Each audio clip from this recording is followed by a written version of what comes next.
That was fun. That was fun. Apparently, need to leave the Olympics alone.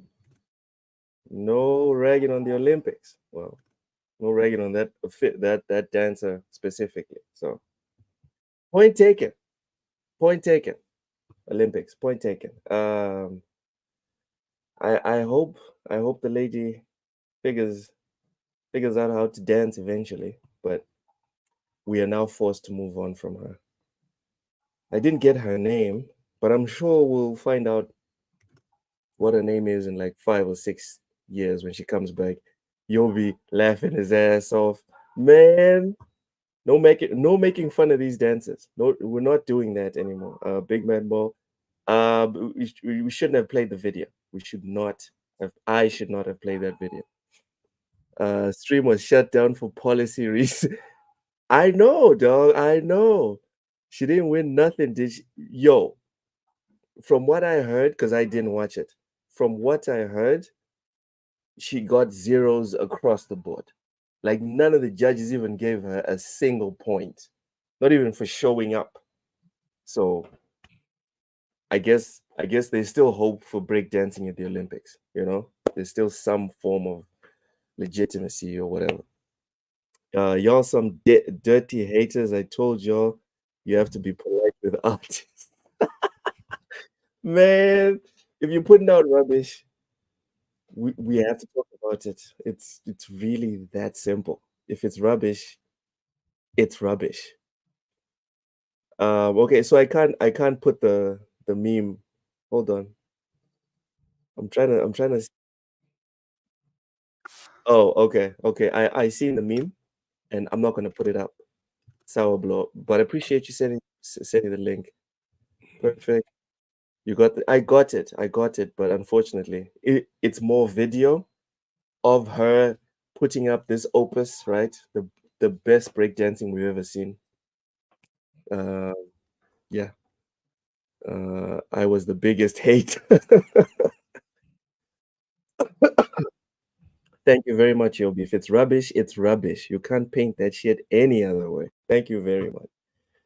Anyways, let's move on from the rubbish because the rubbish does not deserve too much of our time. Next, we have Channing Tatum says he's willing. Channing Tatum is willing his cancelled Gambit movie into existence and has spoken to Kevin Feige about it. So, spoilers for the Deadpool movie. Anyone hasn't seen it. Yeah, maybe I should just stop listening. So I haven't seen the movie at all, and I wanted to. God damn it. All right, fine. Let's leave that alone. Let's move on. Netflix is aggressively taking action against leakers, anime leaks specifically. Crunchyroll is also affected.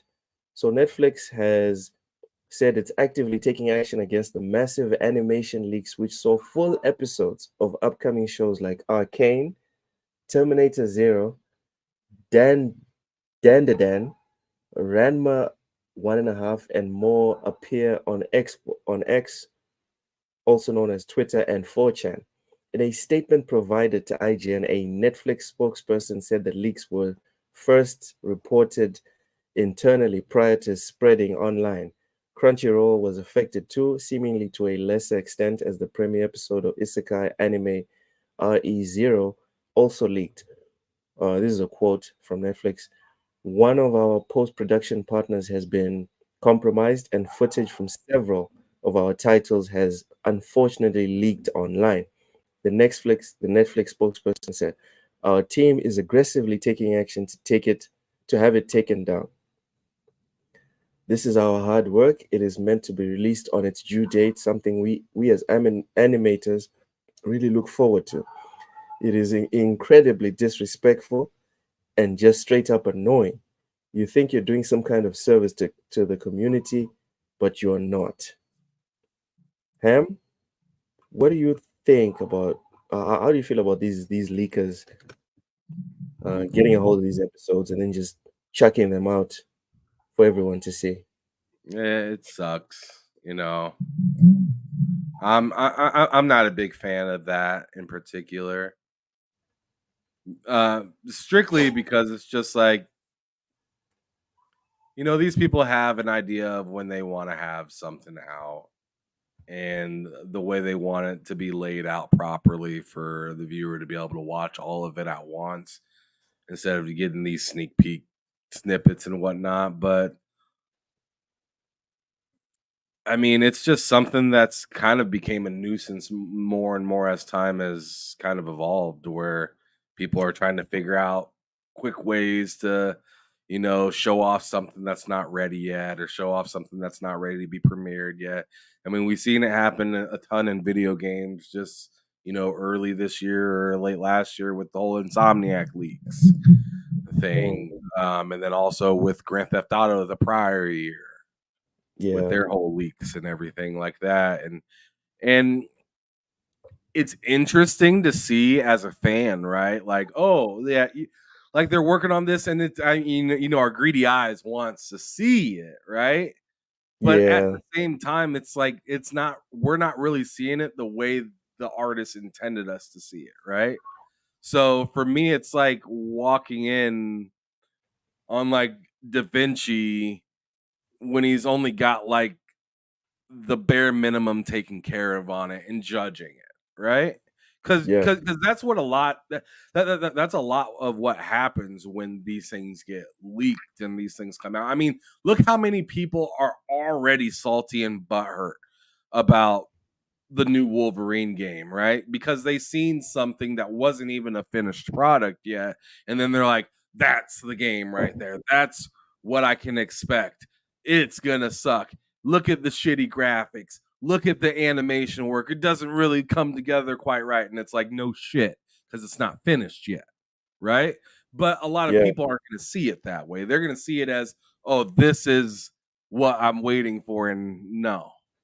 Like I like a lot of people don't really have the willingness to be objective and understand what place they put themselves in to then critique something, right? Like you put yourself in a shitty situation. Don't tell me that the city stinks and you're standing in front of the sewage department, right? Like, why don't you go to a different part of this, or like the position you put yourself in made it stink. So maybe put yourself into a better position to then consume and understand what you're looking at. And then on top of it, you're embarrassing yourself because you don't know what you're talking about. Because you felt the need to be the first to show off something or say something about it or whatnot. So I don't know. But but that's kind of the new day and age of news, right? You don't even have to be right. You just gotta be the first one to do it. That's all. No one really remembers if what you did was ethical. Most people don't even remember if you were wrong. Like if we bring it back to just our contents ham with podcasting or whatever, there's people that have taken time to like make playlists of popular insiders talking out of their ass, talking about, oh, this is going to happen, and then it didn't happen, or the exact opposite happened. Or you said so much bullshit that eventually something was gonna happen. Yeah, and no one keeps up with your duds, your misses. They just, oh yeah, Ham once said this, and then he got lucky, y'all re-like the stream, please.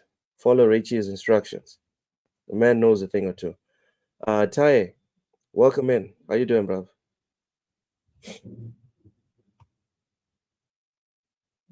Something's wrong with him. I think his audio is acting up.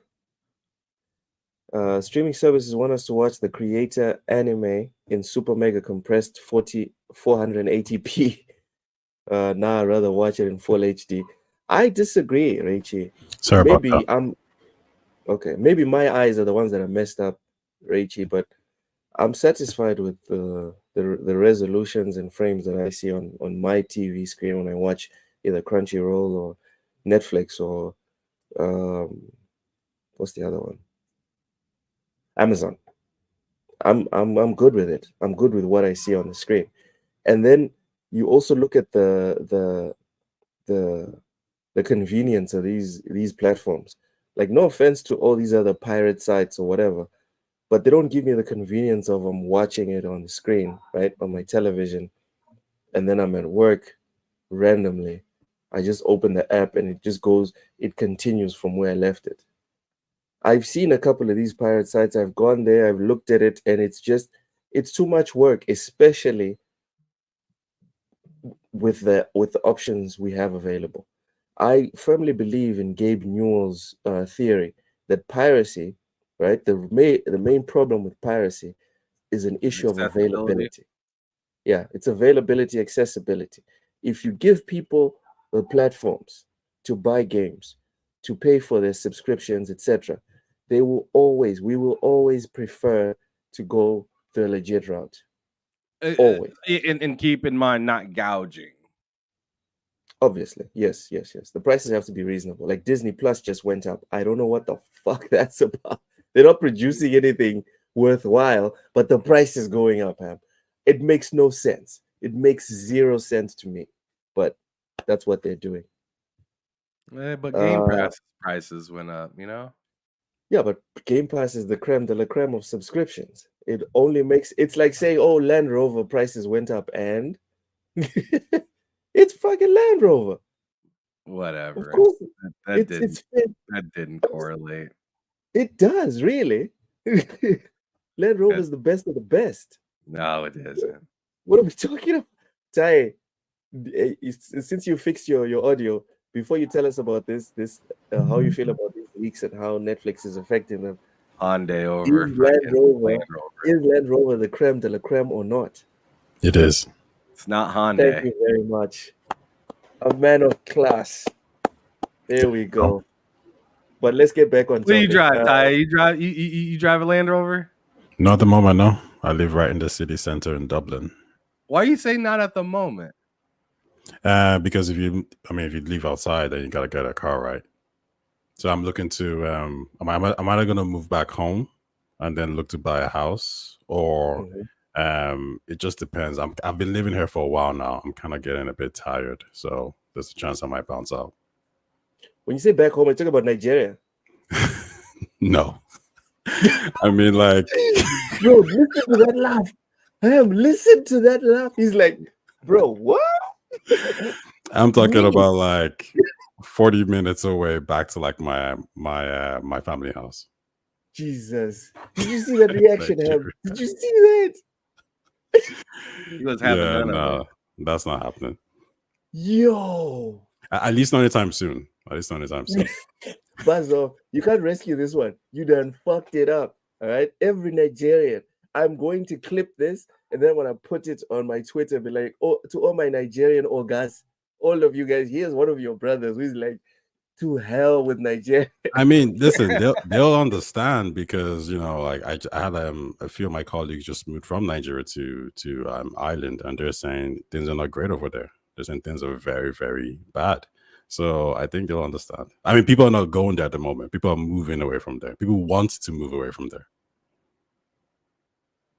I don't know, man. Like, okay, so I have this standing argument with Ham about like predominantly white areas and being a dark-skinned black man in those areas. You live in Ireland. I assume it's still very, very white. Yeah, very. Does it affect you at all in terms like of you feeling, I don't know, like safe or free to just move around at all times? Like, for example, me, right? I'm up every day at 4:50, and then I walk to my gym at the corner, and it's dark than a mother, and I've got my hoodie on, and I feel comfortable doing it. It's just one of the examples. Yeah. And one of the things I always, that the few times the few times that I've been out of Africa, right? Mm-hmm. Like I've been to the States a couple of times. I've been to 1 or 2 countries in Europe. I haven't felt like, yo, I'd like to live here, because I've gotten looks.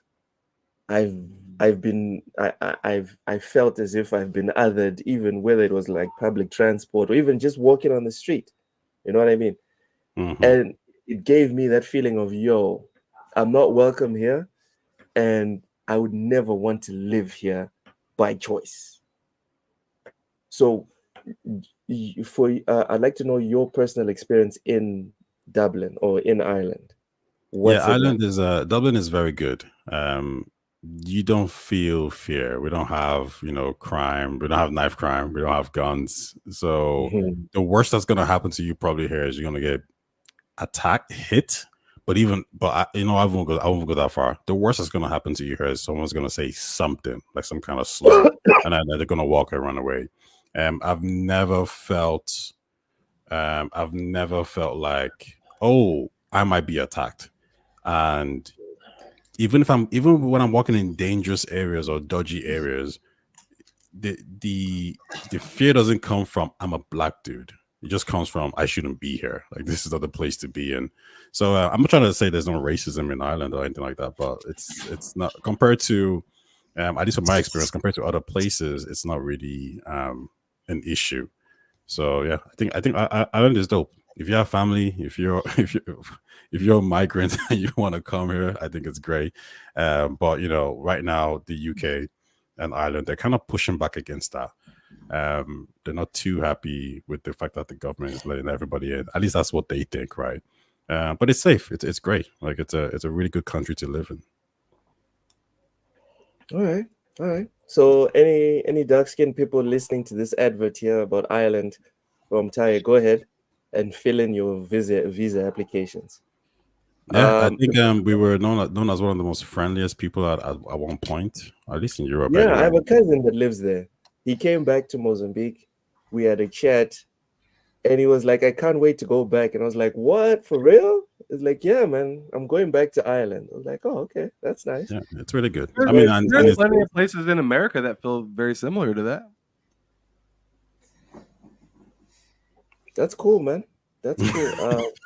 I mean, you don't have to believe me, but think about it. Ireland's like the size of one of our states. No, I'm not. It's not that I don't believe you, Ham. That is literally, that is not true. It's not that I don't believe you.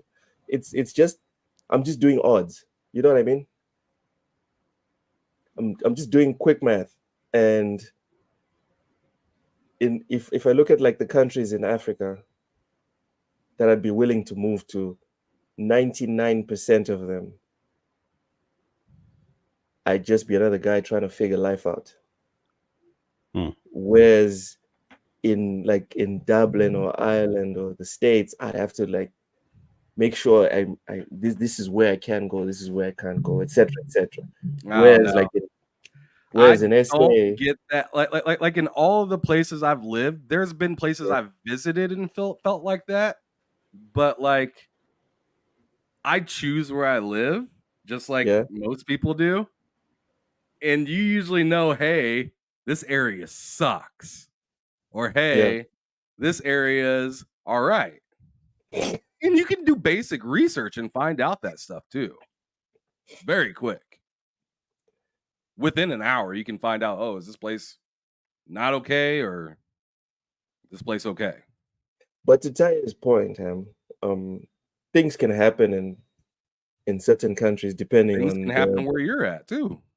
yes, Ham. like I was with my family once when we were driving and we were stopped by the police, and I remember, like, maybe it's just American news or American propaganda, but like there's no fear whatsoever. There's no hesitation. There's no like, oh, if I slip or if I'm rude to the cops, something's gonna happen to me. I could tell him to get lost and fight with him. And the worst Is thing that will the happen whole is, country of Ireland or just in the yes, area that you're in? no, the whole yes, the police here they're not like that at all. They don't have guns. They have sticks. That's it. Yeah, the police in the UK, I didn't know this, but they don't have guns. That Yeah. is wild. The guns only comes out when like they get a special report, like, yo, there's a guy with a gun, and I'm no more like we don't sell guns here, so that's not really gonna happen. That's fair. So like there's no fear of anything, and you can talk back to them, and they'll, I mean, the worst case scenario, they'll like shout at you, take you out of your car, but there's no feeling of like, oh, I might get shot here or stabbed. Like it's just not gonna happen. That's such a wild story. Like there was a guy who got shot here some time ago. It's all over the news because everyone's like, the police shot somebody. It's just such a like bizarre thing to happen, and the people It's are focusing crazy. on that because it doesn't happen here. People just don't get shot randomly. Even if you steal something and you're a bad guy, like, and you still get shot, like it just doesn't really happen. They'll chase you. Like they won't shoot you, like, like stop. They'll just follow you. They'll keep chasing you. They'll call back up will drive around, try to catch you. You don't have to worry about that kind of stuff unless they know you have a weapon. So if you have a weapon, then you're probably fair game. But even at that, like they're probably a lot more resist. They probably resist just shooting at you. They'll give you like, hey, put it down, whatever. There was a guy who had a knife, and they took their sweet time trying to get him to put the weapon down, and eventually he did get shot. But it's just one of those things where like you feel very safe. Bro, that story ended He did very, get shot. bro. The ending for that Yeah. was very weird. But Yeah, before it we was, before we wasn't it? move on to Oceans, Tai Saublo is asking, if I break dance like the girl earlier, am I allowed in Nigeria? Yeah, anywhere, anywhere, but don't worry about it. Did you see the video? Did you see it? Did you see her I did, dance? Jam. I did, Jam. If we can call it dancing. Oceans, welcome in. Sorry. What's up, Tai, guys? what have you? Hold on. Tai, what have you been playing this weekend? A bit of Flintlock. I kind of went off a little bit off it just to play some games like End of the FIFA, year, Smash let's Bros. go. Dope game, really, really. Like I love the gameplay, and everyone's telling me if you like the gameplay, I should go play the one on PlayStation. What's it called again? Bloodborne. To say it's similar mechanics. So after Flintlock, I might give Bloodborne a try, but there's just too much coming out at the later half of the year to really go back. I still got to play Baldur's Gate 3. Oh my god! Don't even. Then you got remind me. Dragon Age, you got Assassin's Creed, you got Star Wars coming out.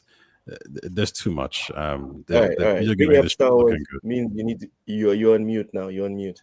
Oshas, how you doing? What's you up? playing? What's up? Well, all good. So what I've been playing is some PS2. I've been playing some Def Jam, Fight for New York. I see it there in your background. Yeah. But like that's just like I'm just running like a bunch of pre-recorded clips there. But yeah, like greatest. I'm convinced that's the greatest fighting game ever made, and it's What? another. It is hands down. There is no better fighting game than Def Jam Fight. Say that again. Hold on. Say it There again. is no better fighting game than Def Jam Fight for NY. Period. Full stop. I would say it's in the top 3. You guys can disagree all you like. I don't care, but I will stand by and I will die, and I can tell you why it's so much better than all the other fighting games. I'm playing this thing like it came out like 2002, and it's still as tight in terms of gameplay. It's got more variety than any of these Mario Japanese. 92 is still tight. What? Tetris 1977 is still tight. Please. If something like, being tight, if something being tight and the mechanics being specific and kinetic is, and the story being great, the graphics being on point, so many things like that. That is in my opinion, like that is the peak. The only thing I would complain about Def Jam Fight for New York is the fact that it does not have enough game modes. If it had more game modes, it would be the GOAT. It would be better than No Mercy. Big Mad Mo, you're right. It's EA's only actually fighting game, right? No. They also had a Marvel game came out around the same time, which I also have, which is Rise of the Imperfects or some shit like that. Okay. Yeah, they've made quite a few. All right, enough of this foolishness. Thank you so much, Big Mad Mo, for bringing reason back to the chat. On the topic that we're talking about, Netflix aggressively taking action against leaks. What's your take on leakers? Yeah, I hate leakers. I hate what happened to The Last of Us 2. I hate what happens to any victim of this nonsense. Yeah. And I know you mentioned some time ago that piracy is only good when or it's only allowed. Actually, I don't want to misquote you. Can you repeat that? Piracy only thrives when there's no legit service.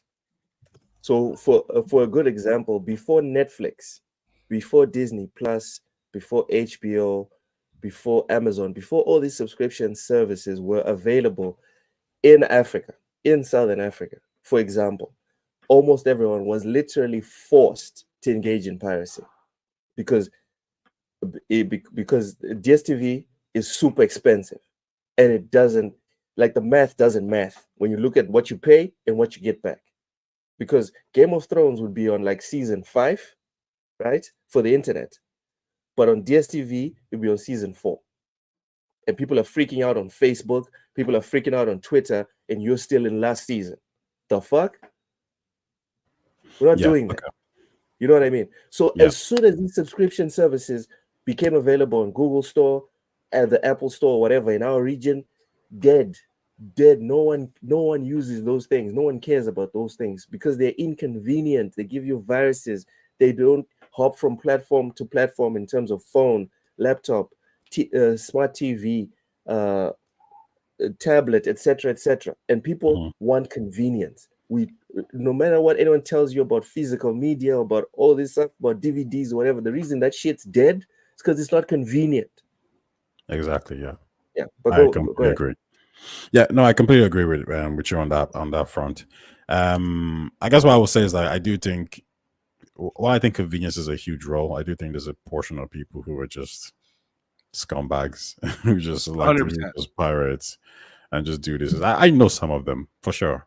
I know dudes earning 100K plus and they're still pirates.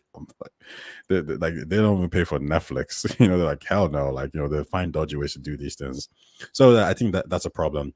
And in relation to the Netflix situation, yeah, listen, fight them, take them down. I don't think it's because who they're really hurting here is Netflix. And if you hurt Netflix and you hurt their revenue, you're not gonna get these green light sequels. That's what we want, right? So Yeah, that's what we want. it's just the corporate side of things. If Netflix isn't making money, then you don't get the shows you want. Yeah, and because it's anime, I'm really pissed because this affects stuff like Baki Hamna and stuff like that. And I love me my anime. Oshus, Well, give us also your just after that, if it's any other medium, you could at least still go to the cinema. You could still try it and buy it in different ways. But because it's on a subscription service, the only way Netflix gets that money is if the people who are subbed watch it. And if they already Yes. watched it somewhere else, like, that's telling Netflix that, yeah, this ain't hot. And if it ain't hot, you don't get sequels. So yeah. You don't get more when really it is hot. It's just hot on pirate sites. Oshus, go ahead. What's bud. up? What you Piracy. thought about the whole piracy and leakers, etc.?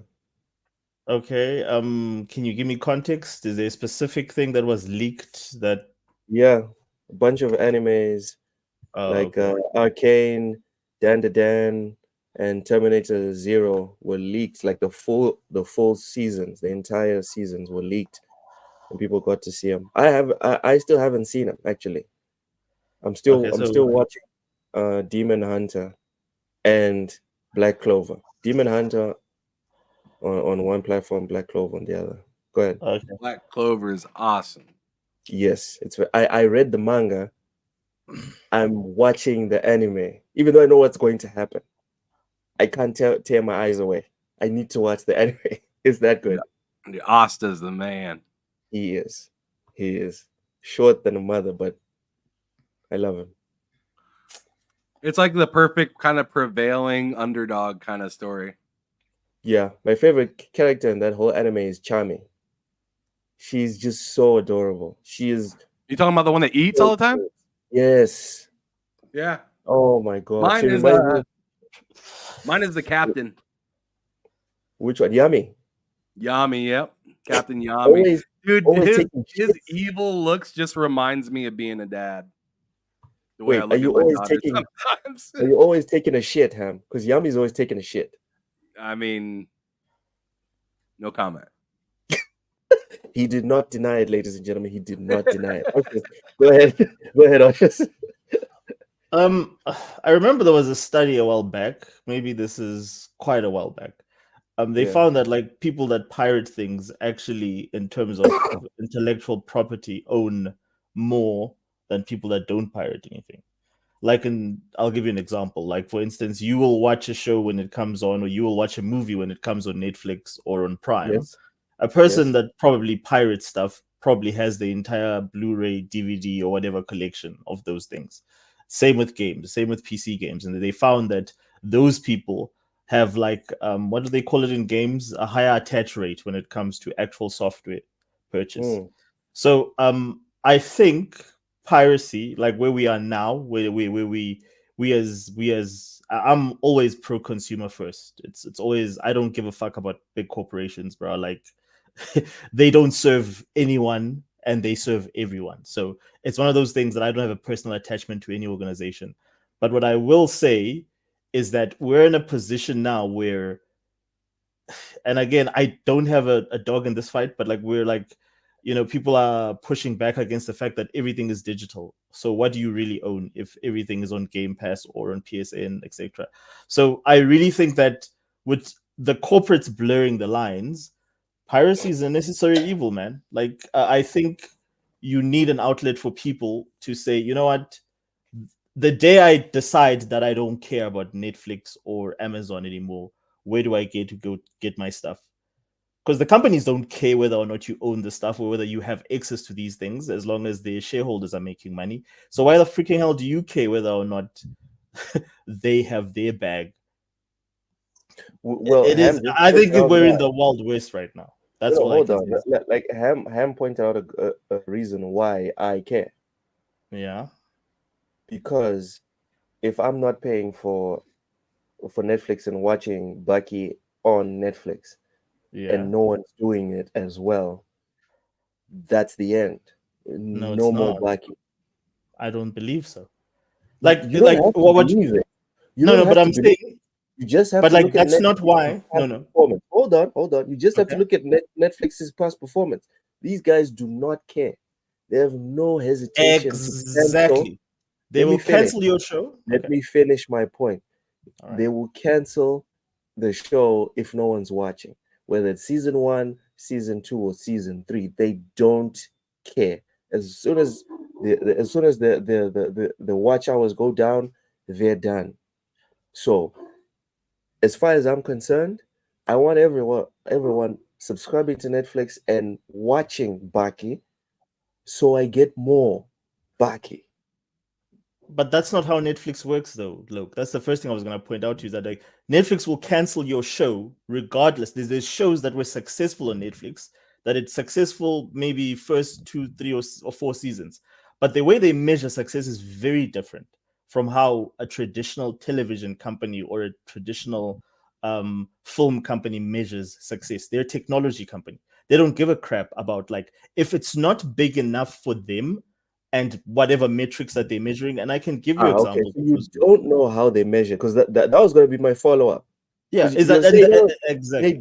they don't measure it like this." I was like, okay. No, they He's don't. about to tell us exactly how they measure it, and also provide links to these leaks, because as far as I know, there's no official communication from Netflix to anyone that does not work at Netflix about how they quantify and break down good or bad performance.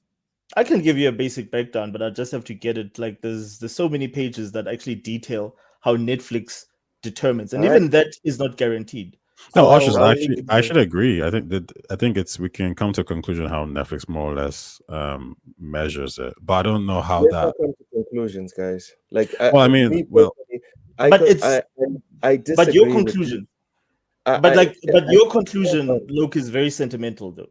It's based on you saying that. Sentimental. I think it's not sentimental. Mine's based off of common sense, that the only way for you to argue with is to say That's not how they do it. But what I'm saying, you cannot say that a company that makes money from subscriptions and people watching do not use those two specific metrics to quantify success. You can't say that. The only thing you can say is that no, they don't do it, but you can't prove it.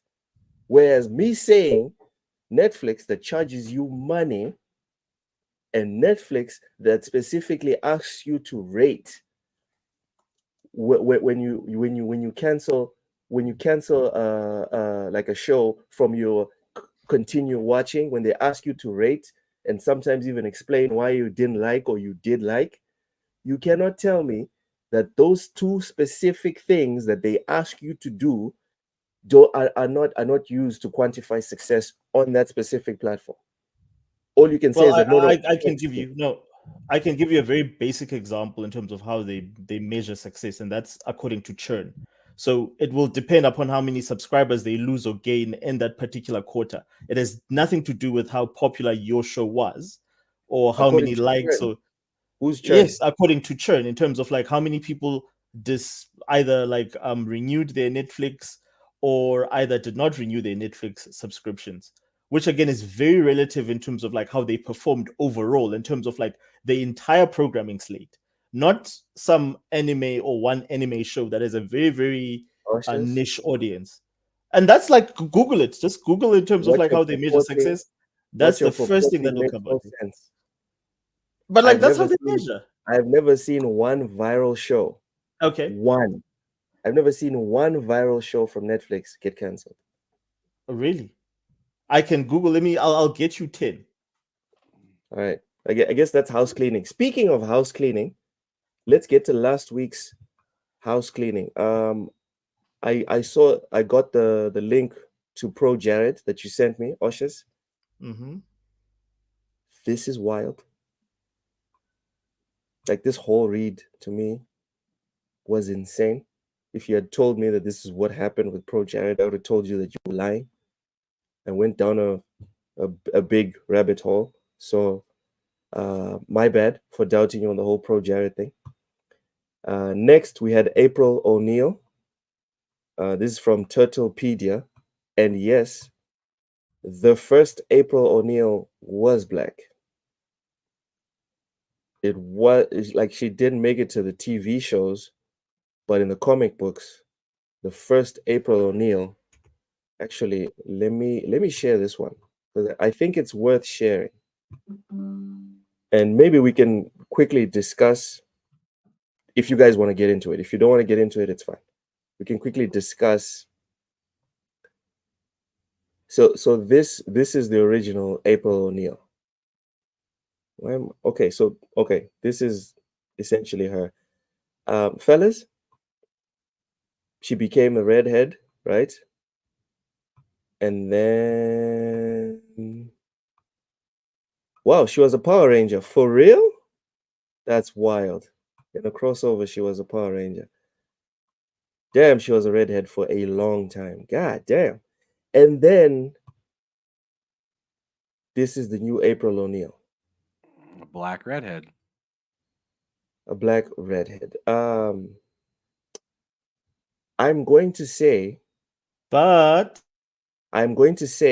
what no one else here probably wants to say, which is fair.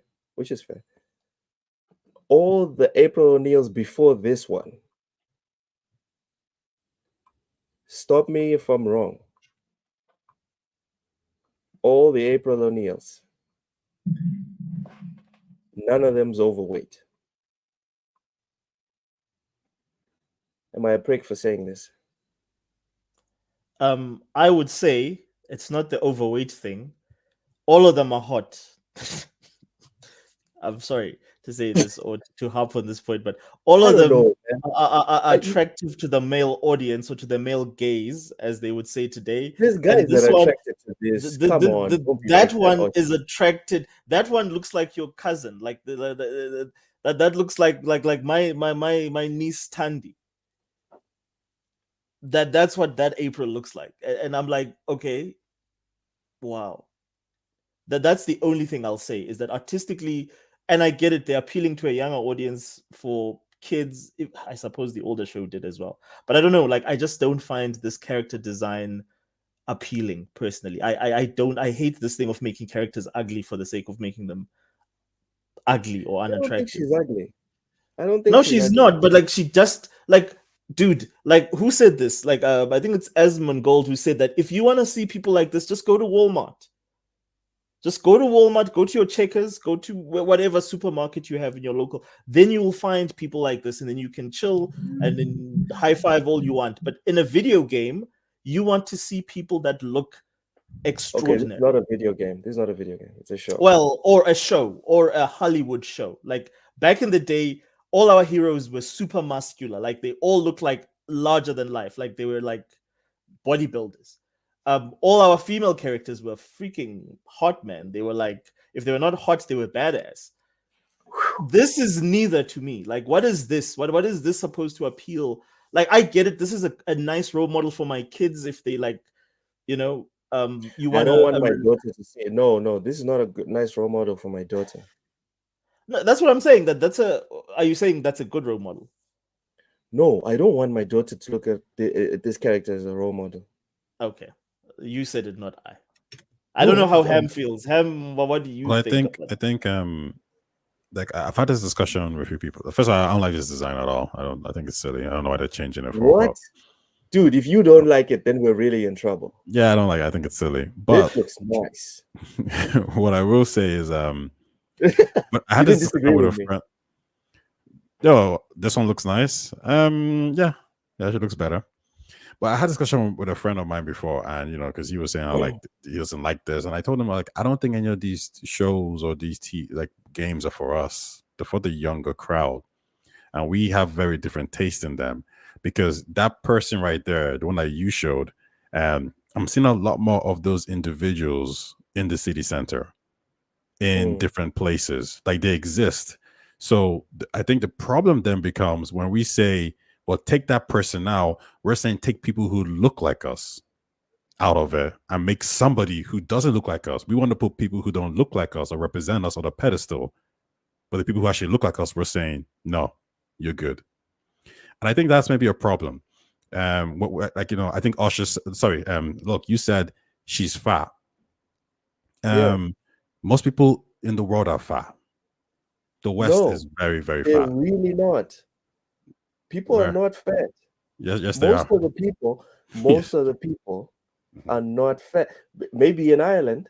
No, but okay, but demographic wise, who is this going to appeal to? If it's appealing to Americans and Europeans, they're all fat. If you talk about Japanese people, I'm not gonna fight you. I'm not gonna fight you on that one. But that's the audience. I watch like when I watched something like maybe I think I watched Fox News once, and they were talking about like fat people or something like that. All I could think was like, your audience is fat. Like, what are you talking about? So when we say these things like, well, she's this, she's that, it's like, well, we're talking about ourselves. I know like one of my friends anyway, he likes to speak about like fat people. Like it's a bit of a weird thing he got going on. I'm looking at him, I'm like, your whole family is like this. Like, what are we talking about? Wait, he's fat and he's always shitting on fat people. No, he's not that fat, but his family, like his aunties, his uncles, like they're all big. That fat, so he is fat. Yeah, I mean, I would say he is, but he's not that bad. He's not like bad about like the way he's trying to like talk about his people. But I just find it interesting because we attack these people, but we actually know these people because they look like us, right? And we see them in work. Just because you know no someone excuse for the Borderlands movie. No excuse for the Borderlands movie. Just want to slip that in there. Fair. Yeah, just because he knows these people doesn't mean he should sit there and be like, I can't criticize this behavior.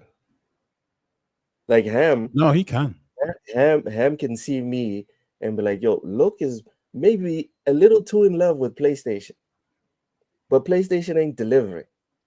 It's not because Ham knows me and has a tight connection to me that Ham is now not going to sit there and criticize PlayStation fanatics and be like, guys, this is not healthy. The platform is not delivering to you guys the way it should. You know what I mean? Mhm. So just because I'm now trying to defend your friend on the other side, just because he knows people that indulge maybe a little too much, does not mean he cannot comment on it. Yeah, no, comment on it and critique all the way. I'm just giving more of an analysis as to why we're seeing these kind of stuff, right? Like even for example, look at Alan Wake 2. They didn't make her this super Alan Walk sexy too. Alan Wake 2, Alan Wake 2. They didn't make her this super sexy, Not woke as Lara in Croft. woke, dude. Not woke as in woke. Alan Walk as in to walk slowly. Oh, Alan. Okay, another walking Yeah, simulator. Alan Okay, Walk I get too. you. I get Yeah, you. yeah. But yo, they didn't make her sexy. Look at Last of Us. The first one. Forget about the second one. They didn't make any character there sexy either. Oh, the And first one was but good. The first but the was one very thing good. you can all say is like someone like the character in Alan Wake 2, Alan Walk 2, someone like the character in The Last of Us, someone like the character in God of War, the new ones. You see these people on a daily basis. Yep. And And that's that's where they're targeting. But I think the question then becomes: are they overdoing it? And I don't know if they've reached that place yet because we're I don't still think they're seeing. over. Go ahead. I don't think they're overdoing it. I think they shouldn't do it at all. Because there's a reason manga is dominating sales compared to comic books. There's a reason that anime wipes the floor with most cartoons. And there's a ton of anime. You would think people would be tired of anime, but Tai, let me tell you something. At the core, at our root, the reason why we need to see those things and those fabulous, like freaking Captain America and Black Panther and whatever, looking the way they look, is because at our core we are made to aspire for more, to do more, to achieve more, to be more. And no matter how much you gaslight human beings to say that, oh, now you get to see yourself on the screen, bro, I'm not impressed with myself. I want more. Right now, Tai, I have a 4-pack. I don't want to look on the screen and see the next Captain America has a 4-pack and be like, oh, I see myself. I want to see that 6. I want to see that V cut, dog. I want something to look up to. I want more. That's why consumerism has taken over the planet, because it is at our core as creatures. We want more, we want better, we want faster, we want stronger, we want higher. Just add a plus sign to everything. That's what we are as human beings. So I'm not going to sit here and read a manga about a guy that achieves exactly what I achieve. What's the point? No. One Punch Man is legendary because he is so much more. Goku. People are sitting there talking about, oh, we need inclusive heroes. Bro, Goku is almost a god in South America. Not one Japanese man with blonde hair in South America. We need stuff to aspire to grasp at. But you see, I think those are two different conversations, right? Because if you think about It's it, literally what. we're not talking about. No, because we're not talking about. We're talking about the stories, though. Daughter right now is a little small thing. She's cute and all. She's got her baby fat, etc. I don't want her to be inspiring. Okay, Ham. I want to hear what he had to say. Yeah, we're not talking about stories, right? Because when you say One Punch Man, is he attractive? He's not. He's just a guy who has superpowers. They could put you as One Punch Man, and you would have those superpowers. What's the problem? You don't watch One Punch Man, clearly. No. I've seen the first season of One Punch Man, yeah. But what I'm saying is, expose yourself. I've seen the first season. You just exposed yourself. How? He's not a guy with superpowers. Okay. My bad. He's super strong. Yes. Yeah. He's really strong. Man is not only super strong, but at the beginning they show you that he was just another guy. He was just another loke. Yeah, and then he worked hard. Yes, he did push-ups for like whatever 1 million years. Harder. worked harder than everyone that has Yeah, ever but worked. we're talking about looks here. So I'm saying is Aspired.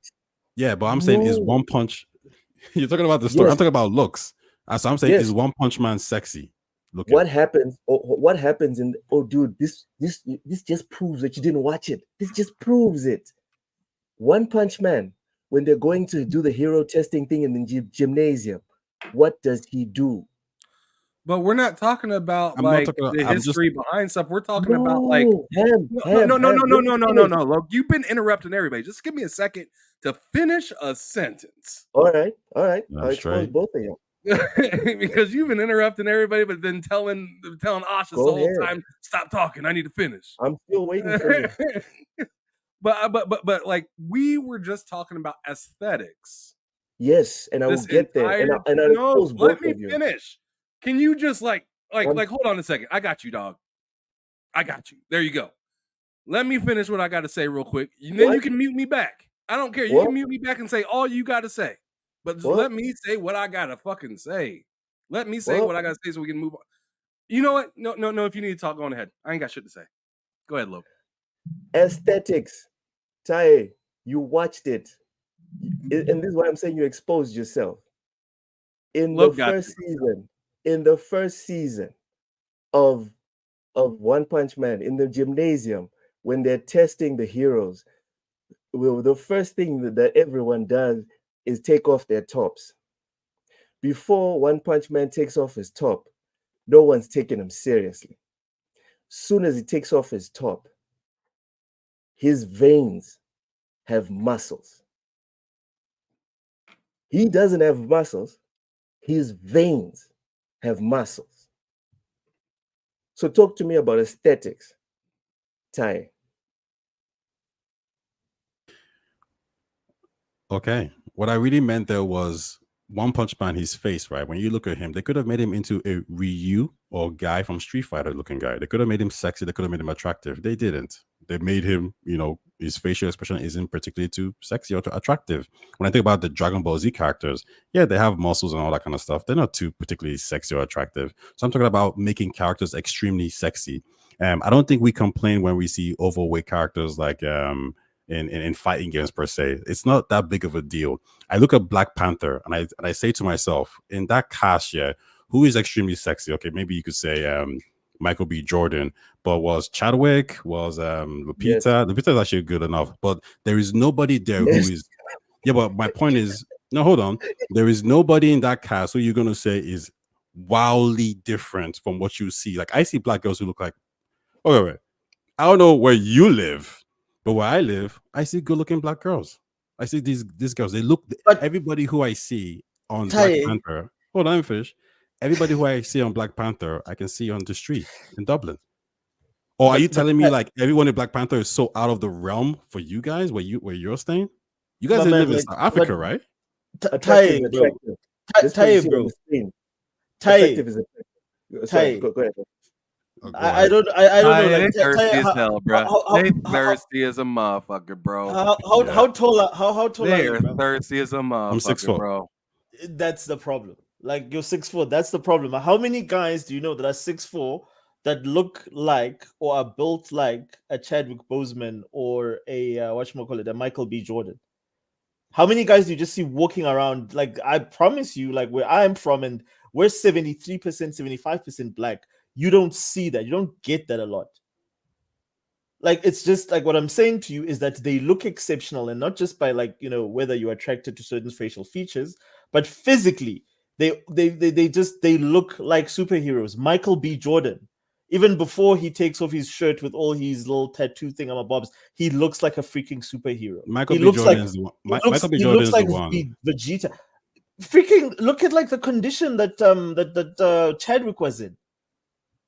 Dude, and the only thing I think he was a little bit undersized because he was already ill. Go look at how he looks like in Civil War. In Civil War, he's jacked. He's proper jacked. Like if he had to stand next to Chris Evans or who's the other guy, Sebastian Stan, dude, he would not look out of place. That is how exceptional he looks. And all the Marvel movies are sold off Chris Evans, Hemsworth to the female audience. Same with Michael B. Jordan. They knew exactly what they were doing. Same with Same with Chadwick Boseman. Those guys don't look like you could me get a and Chris they don't look Hemsworth like for me and sure. Loke. No, you can get a Chris Hemsworth for sure, but Tom Holland, they could have made him. They could have chosen a bit sexier Tom Holland. No, but he's a kid. He's supposed to be a kid. He's supposed to I be mean, like he's relatable. 18. Exactly. He's a That's man. my point. Yeah, but they could have. Yeah, but like if you watch, if we're using this as a basis for April, then April does look like a writer. Do you know who? Do you know Jacob from Twilight? That's true. Yeah. Why didn't they get him to play Spider-Man? Because he's probably not a good actor. He probably doesn't have the same wit. Do you think that like if he was a decent actor, they would have chosen him? Or did they just say, you know what, Tom Holland, it fits the role? Like they don't. Not everything is about looks and how sexy you are. Like you guys, like look at me wrong. You guys think all the characters in Black Panther are sexy. I actually don't. I think like I could. Like what do you have against sexy Africans, Ty? They're the ones I can see on the street. That's what I'm trying to say. They're not like anybody tells me go to South Africa. South Africa is full of black, beautiful women, and now you're telling me they don't match up to Black Panther characters? Are you? No. I didn't say the women. I said like the guys. I said I don't give a crap about the guys. Like, but I'm just saying no. Like it's fine. Like in terms of females, in terms of women, they have women that I agree with you there. Like Lupita Nyong'o is not in my top anything. She's a brilliant actress, but she's not like Well, okay, you just said that, yeah. Real quick, yeah. Who's the best looking black female in Black Panther? Okoye. How are we all the way over here? It's who's the that you guys are gonna hate me for this. You're gonna ask a question. And then a lot of people are gonna the old lady. Don't say the old lady. I was going to Are we say, on a new topic or something? No, I was gonna say Tyre likes moving goalposts. Black Panther's mother is probably the hottest woman. I thought we were talking about April. The reason why we're here is because Tyre likes moving goalposts. No. And I was specifically talking about April's width, and then Tyre moved it to facial beauty, and then he moved it back to aesthetics when he thought he could win. And then when I proved with One Punch Man that it's about aesthetics, he quickly doubled back about now he's talking about faces. Because and the thing with One Punch Man and aesthetics as well, the reason why I'll keep pressing this button here is because you can't really, like, functionally, right? You can't really do anything about your face, but you were responsible. You were responsible as an adult. You are responsible for everything that happens from the neck down. Unless you have like an injury, like for example, Ham has a back injury, etc. Unless you have something that takes the power away from you, you are responsible from everything that happens from here down. Okay, who's the hottest Marvel character? So Tyre, can I just answer your question about who's the hottest character? The hottest character in Black Panther again. The hottest character. No, I want to go back to the main topic. No. Is Angela Bassett. I want to go back to the main topic. Okay. Who are we talking about right now, Lo? Who are we talking about? No, as far as I'm concerned, we're done with April. Unless you want to add anything on April. April looks like a writer. Just not an attractive one. Move on. Yeah. Next, we have this tweet here from Avo Fart. Nobody wants to make a big deal about it, but movie stars make too much money. Nobody should be paid $1 million for a single movie, let alone 80 million. What a loser. Who's that? This is quote tweeting a post from Discussing Film that says Robert Downey Jr. is getting paid significantly more than 80 million to star as Dr. Doom in the next 2 Avengers movies. He also only agreed to return on the condition that the Russos would direct the movie. Ham, is this too much money? I'm just gonna tell you right now that I don't understand these numbers quite much. Because I don't know what like he's made in previous movies all the way. Like, is this more than all of his old movies combined as Iron Man? Like, I don't know. Like, it sounds like the way I look at this article, is it sounds like it's trying to get me mad. But Yeah. I need more information to make like of course a person like me that's sitting here excited about a $2 super chat's gonna look at that and be like, that's a lot of fucking money. That's way too much fucking money. He doesn't deserve that. But like without context of saying, oh well, he made more in his series as Iron Man than he made in this, or then I'm just kind of like just sounding like an angry hothead. So I mean, I like, wish I cared enough. I wish I cared enough to know how much he made in the previous movies. I'm sorry. I'm just trying to be as concise when you're trying to say, is this too much money? I mean, I personally think, what is that? Sorry. I personally think like anybody that's making like over $1 million per job is like wild, right? And we got freaking like a football or a basketball player. We got what? I mean, come on, man. Am I supposed to be mad at Robert Downey Jr. when we got Ben Simmons out here? Yo, I completely forgot about Ben Simmons. You know what I'm saying? Like, we have people that are literally getting paid millions of dollars, millions upon millions, hundreds of millions of dollars that have like no output or that just shit the bed, but somehow still receive the check, or that barely really give us any kind of content or, worth watching them or seeing them perform sports or whatever. So like, I personally think like the balance of pay when it comes to work and, work between individuals has always been broken. That's always been broken and it's always going to be broken. Right? But like looking at this in particular, face value, I don't love it. But at the same time, I'm like wondering, like, are they trying to get me mad? And what is the article then gonna say? So why don't you maybe click into the article and see why this is even a situation? Like, why is this even a topic? I'm not asking you why you put it as a topic. I'm asking why they felt the need to tell us that he's making significantly more than $80 million. Like, is everybody else only getting a couple $100,000 or? I think what it is Robert Downey Jr. He has negotiated his way into making a lot of money because he realizes how important he is for Marvel, which he is. I guess the question is, are we happy with a corporation like Disney making billions of a Marvel movie, and the people who brought it together, the actors who we're all going to see, are only making 2 million, 3 million, 5 million, while Disney takes up the whole check. I think it's fair. Disney's the one who put everything together. They got everyone to come and work. They did the project management, you could say, for the movie. But if you're an employee or you're a human being, I'm always going to be on your side to take as much money as possible. I'm not interested in Disney making 5 billion. I'm happier to see the actors, the people who we actually came to see, make that money. All right, so real quick, sources say Marvel is plunking down $80 million for Anthony and Joe Russo to direct Avengers Doomsday and Avengers Secret Wars, and significantly more for Downey to tackle uber villain Doctor Doom in the 2 tentpoles. Jesus Christ on a stick. So it's not 80 million for Robert Downey Jr.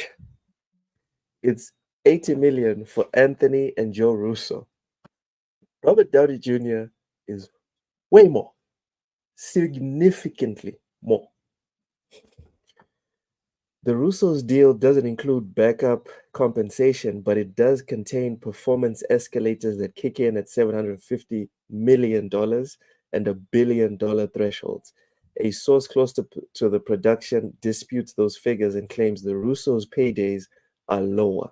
So The disagreement here is about how much Anthony and Joe Russo are going to be making. No one Okay. is disagreeing that Robert Downey Jr. will be paid significantly more than $80 million. So I'm not going to ask you if this is too much or not, Ham. I'm just going to ask you, what are your thoughts? What are your feelings on this? That's all. Okay, so like, and you also inclusive like much more than like Anthony and whatnot, right? No. The Russo brothers are going to make 80 million, right? Those are Okay. the directors, etc. They made the old good Avenger movies. Downey Jr. by himself will make significantly more than 80 million. I think this says more about Disney than it says about Robert Downey Jr. I mean, Robert Downey Jr. is out there to get that bread, and who's going to be mad at him for doing that? Any of us on this panel would take, like, if our old jobs called us back and said, "Hey, we want you back for this obscene amount of money," we'd be like, "Sure, why not?" And then there's probably going to be a bunch of people like, "That's ridiculous. That's not fair. You're making more than me. I'm working just as hard as you on this." I just accepted it. I didn't offer it to myself and then give it to me. I just accepted what I was offered. You accepted what you were offered. Is what it is. You know, it's like, you know, you gotta pay for Michael Jordan, right? Yes. Do you think Steve Kerr should feel slighted because he got a less contract than Michael Jordan? Bro, do you think Scottie Pippen? Never mind Steve Kerr. So I don't slight Robert Downey at all, right? Whether I love him or not. I'm not the biggest fan of Robert Downey Jr. I don't hate him either. I just feel really meh about him. Like, he's not my favorite actor. He's not my least favorite actor either. But as for Disney, I'm just like, man, could you tell us any more that you're running Hail Mary this play? Because that's what it sounds like to me. Is just like, we had to absolutely secure this guy because this guy wants to make sure he's paid whether this movie stinks or not. That's what it kind of says to me, is if this movie stinks, well, at least Robert's happy. Ham, is that a Hail Mary? I would say that is just a first down, like not even throwing to the numbers, just pass it to Travis Kelce, just get the first down. That this does not feel like a Hail Mary. Like a Hail Mary was the Marvel. It feels like a Hail Mary, bro. It feels like a Hail Mary saying, somebody come in here and make sure this works. All best receivers on deck. Go. And I'm just going to throw it up. One of y'all motherfuckers catch it. Okay, so for me, the reason why, like, I think Hail Mary is when you're praying for something and you're just hoping. That's what I think a Hail Mary is. But you're American, so you probably have the analogy down more than I do. That's why for me, because like I'm with Robert Downey Jr. and the Russos, and Ty, maybe you can also chime in on this on your turn. I think this is the safest route that they could take. This is for me, this is guaranteed they're going to make $1 billion each one of these next 2 Avengers movies. Guaranteed. And to that point, Ty, before you go, the article continues. Although Marvel had become the most dominant brand in cinema, over its first 30 films, it began to show cracks in 2023 with a ho-hum Ant-Man sequel that brought in just $476 million worldwide, coupled with a disastrous The Marvels, which barely cleared the 200 million mark globally. Adding to the angst on the Burbank lot, the entire future Avengers arc that centered on villain Kang had to be scrapped amid actor Jonathan Majors' legal troubles. So with that context, Ham, Ty, before you go, with that context, Ham, this feels like very safe. Mm. Am I crazy? No, I don't think that you're crazy. I still feel like that kind of money to throw at one person It's a lot of money. and thinking that like maybe I'm not saying like because I think we're getting misconstrued a little bit on what part we're calling a Hail Mary. I'm saying that this is like the play of the game and they feel like they need to win it and they're using Robert Downey Jr. to make right. sure that they get to the goal line. This is this is that like that play Pete Carroll wish he could have took back and Russell Wilson would have never lost his career over. Just hand the Yes. ball off to Marshawn. Yes. This is You're, a Marshawn moment. you're right there. Where this You're is right there. you have the opportunity to win the game, right? Oh my God. 3rd and goal. And you have the best runner in the NFL. It's 2 right there. seconds on the clock. Jesus. And this is and I guess that's the way I'm kind of describing it. So How do I you guess it's mess less that of a up? Hail Mary and just a more of a just can't lose kind of play. Yeah. Just pass it to LeBron in the But, last 2 like, seconds so he can get some free personally throws. I just don't know. Like, because I feel like this opportunity Marshawn might lose yards. What? Bullshit, Ham. Bullshit. Man, you should have a bet on this one. What? You think Robert Downey Jr. is not going to deliver? You think the Russo brothers will not deliver? You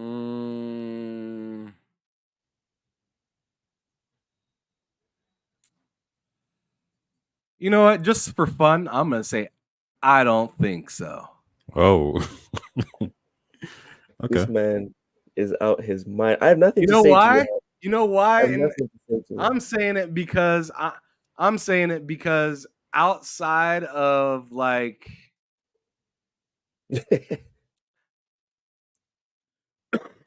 I don't know. I just feel like people are more onto that kind of anti-hero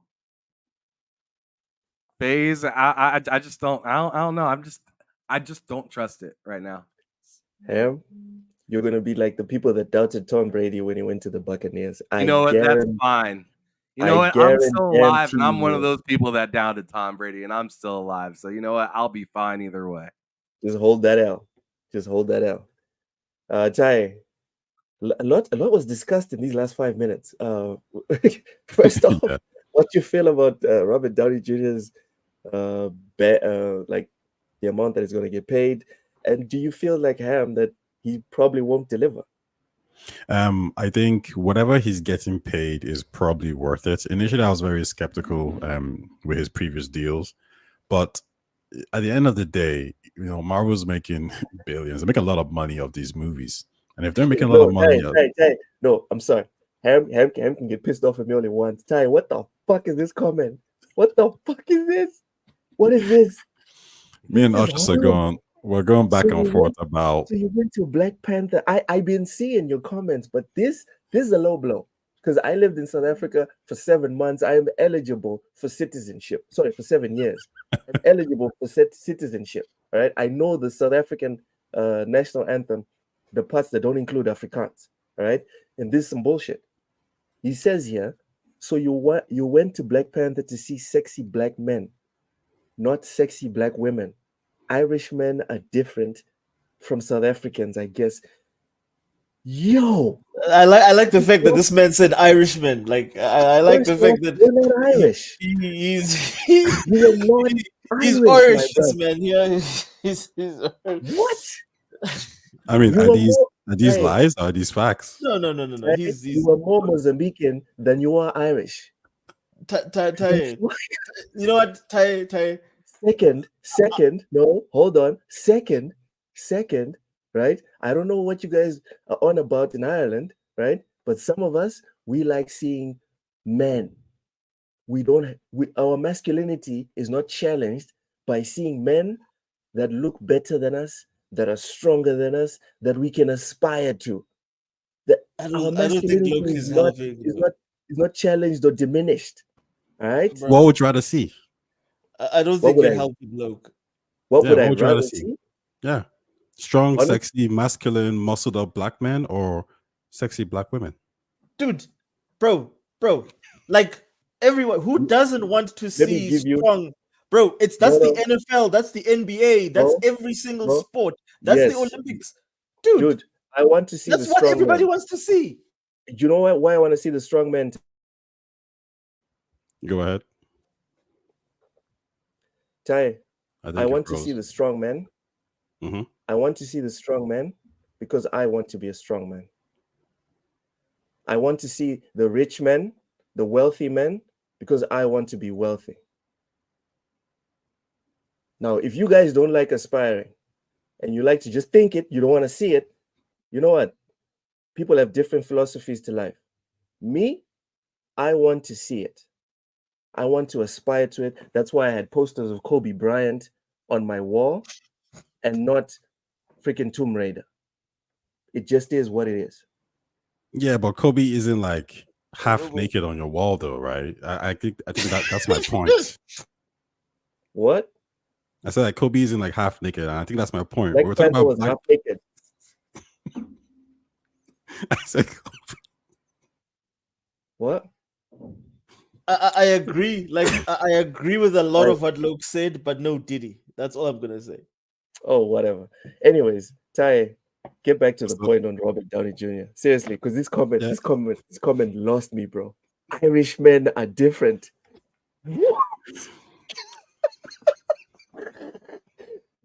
Oh my god. Go ahead, Ty. Go ahead. yeah, yeah, I'm in favor of Robert Downey Jr. Get it? I mean, like, I don't mind. You know, it's if Disney wants to give him that much money, then that's perfectly fine. Let them, and I think they should. The more money these employees get, the more money these actors get, the more money the film crew gets, the directors, the producers, the script writers gets, the guys doing the music. Yeah, I think we should all be for that because at the end of the day, we're not particularly rooting for the corporation to get more money. We're rooting for the people involved to get all that cash, right, as much as possible. Now there is a limit to how much I care. Like, for example, with the whole Scarlett Johansson stuff, when Disney was trying to rip her off with the by putting the movie onto Disney Plus. I mean, I didn't really care too much about that because she's already rich. So, like, if you're already rich and loaded, I'm not really gonna fight for that. I'm not really gonna champion you. But Robert Downey Jr. getting this much money, especially with the way Disney has been going, sorry, Marvel has been going, it makes perfect sense. When he took off that mask and you saw that kickoff, that kind of represents, kind of shows you the feeling of Marvel fans. And to see him again is gonna draw it's gonna draw viewers. That's gonna lead to tickets. That's gonna lead to profits. So yeah, this makes perfect sense. I would just hope that anyone else who's involved in this would actually make a lot of money because it's an Avengers title, so no one should really be shortchanged. But yeah, I'm perfectly fine with this. I think it's okay. Do I think the Russos are gonna succeed? Yeah. I think we spoke about it before, and I said that if they had 3 movies or even 4, and they could build it up, I'm more confident in that. The fact that they only have 2 movies to kind of right this ship, I won't say it's worrying, but I think we might have executed. I think they might have executed better if they had an extra movie to do it with. The way you can mitigate that is just by having him work with the other directors making the other movies that's going to build up. So Fantastic Four, for example, I would hope the Russos are heavily involved in that. And I would think they are to an extent, because if Robert Downey Jr. is now Doom, he's gonna probably have certain demands the way the movie should be played out. That's not to hinder that director's vision, but at the end of the day, what we need is a cohesive story. We don't need directors trying to do different things, or this is the way I interpret it. No. We all need a cohesive story, and that's why That's why Winter Soldier, Civil War, Endgame, and Infinity War worked so well together. Yeah, because of all the other little movies supporting them. Yeah, and it was all by the same people. Yeah. Oshus, what are your thoughts on all the money being splurged here? And do you feel like Ham that this is probably going to fail? So Robert Downey is like Tom Brady in a lot of ways. Like he is the franchise. He is this is his freaking franchise. No Iron Man 1, no MCU, basically. And that's how everybody, you can ask anyone, like Kevin Feige, any of those people will tell you the same thing. So paying him like what a percentage of what the franchise earns is out of order. I don't think so. The only thing I don't know, the only thing I'm curious, and this is where the writing is going to come in. I'm curious as to how they're going to do this. He cannot be Robert Downey Jr. Iron Man playing Doctor Doom. He needs to be Robert Downey Jr. playing Doctor Doom. And I want to believe he can do that. He's an amazing actor. I want to see him be a different character. I don't want to watch the character and see Tony Stark. If he's Tony Stark aping Doctor Doom, then I don't think it's going to work. And I think a lot of people are it's going to sort of fall flat. But I believe that he has what it takes to bring that originality to the character. The same way I would say Hugh Jackman, even after Logan, was still able to bring us an interpretation of the Wolverine that we could love. But in this case, Robert is playing a different character, which is a very, it's a stretch. So I want to see how he does it. But I do believe that it's going to work better than Phase 4 has worked. I think if they change course completely and move away from the MCU and stop this crap of replacing male heroes with females and all that, if they move away completely from that and go back to what Phase 3 was, and then try and get a lot of that formula in there, I think it could work. And one thing I hope they do though is they need to bring us a proper Black Panther. They can't give us a kid or Shuri. We need, whether they go and get him from another dimension, we need a proper Black Panther. And I would go for David, what's his name? Denzel Washington's son, as a variant of Black John Panther. David? Yes, John David Washington. No, not at all. I don't like him too much. I think he's good, but I don't think he's that. Do you know what really sealed it for me? And when I was watching Tenet, and when Robert Pattinson just completely overshadowed him in that movie, like Robert Pattinson did a really good job from an acting, it was just a stand-up performance. I think John David's performance was okay. It wasn't so special. But then again, though, I don't think the actors in Black Panther are like particularly amazing. But Ty, I think you're biased, bro. Like, isn't Robert Pattinson like from Britain somewhere? Yeah, but I'm Irish. We hate him. Like, we should hate the dude. So I don't know. I think you're biased. I think you're being biased. No, but really, like when you think about John David, like what movie that comes to your mind that thinks, oh, he was amazing? Let's go back to Tenet. Like, what I like about John David Washington is the fact that he could play, because his whole character was just the protagonist in Tenet. I love the fact that he is really good at playing almost like a video game character. He doesn't bring across a strong personality in the character, but you can relate to him still. Like, I really liked the sort of like how he is like a video, like he is a protagonist to me. I see him, he's got like everything it takes to be a protagonist, but he's not like his father who sort of takes over the character.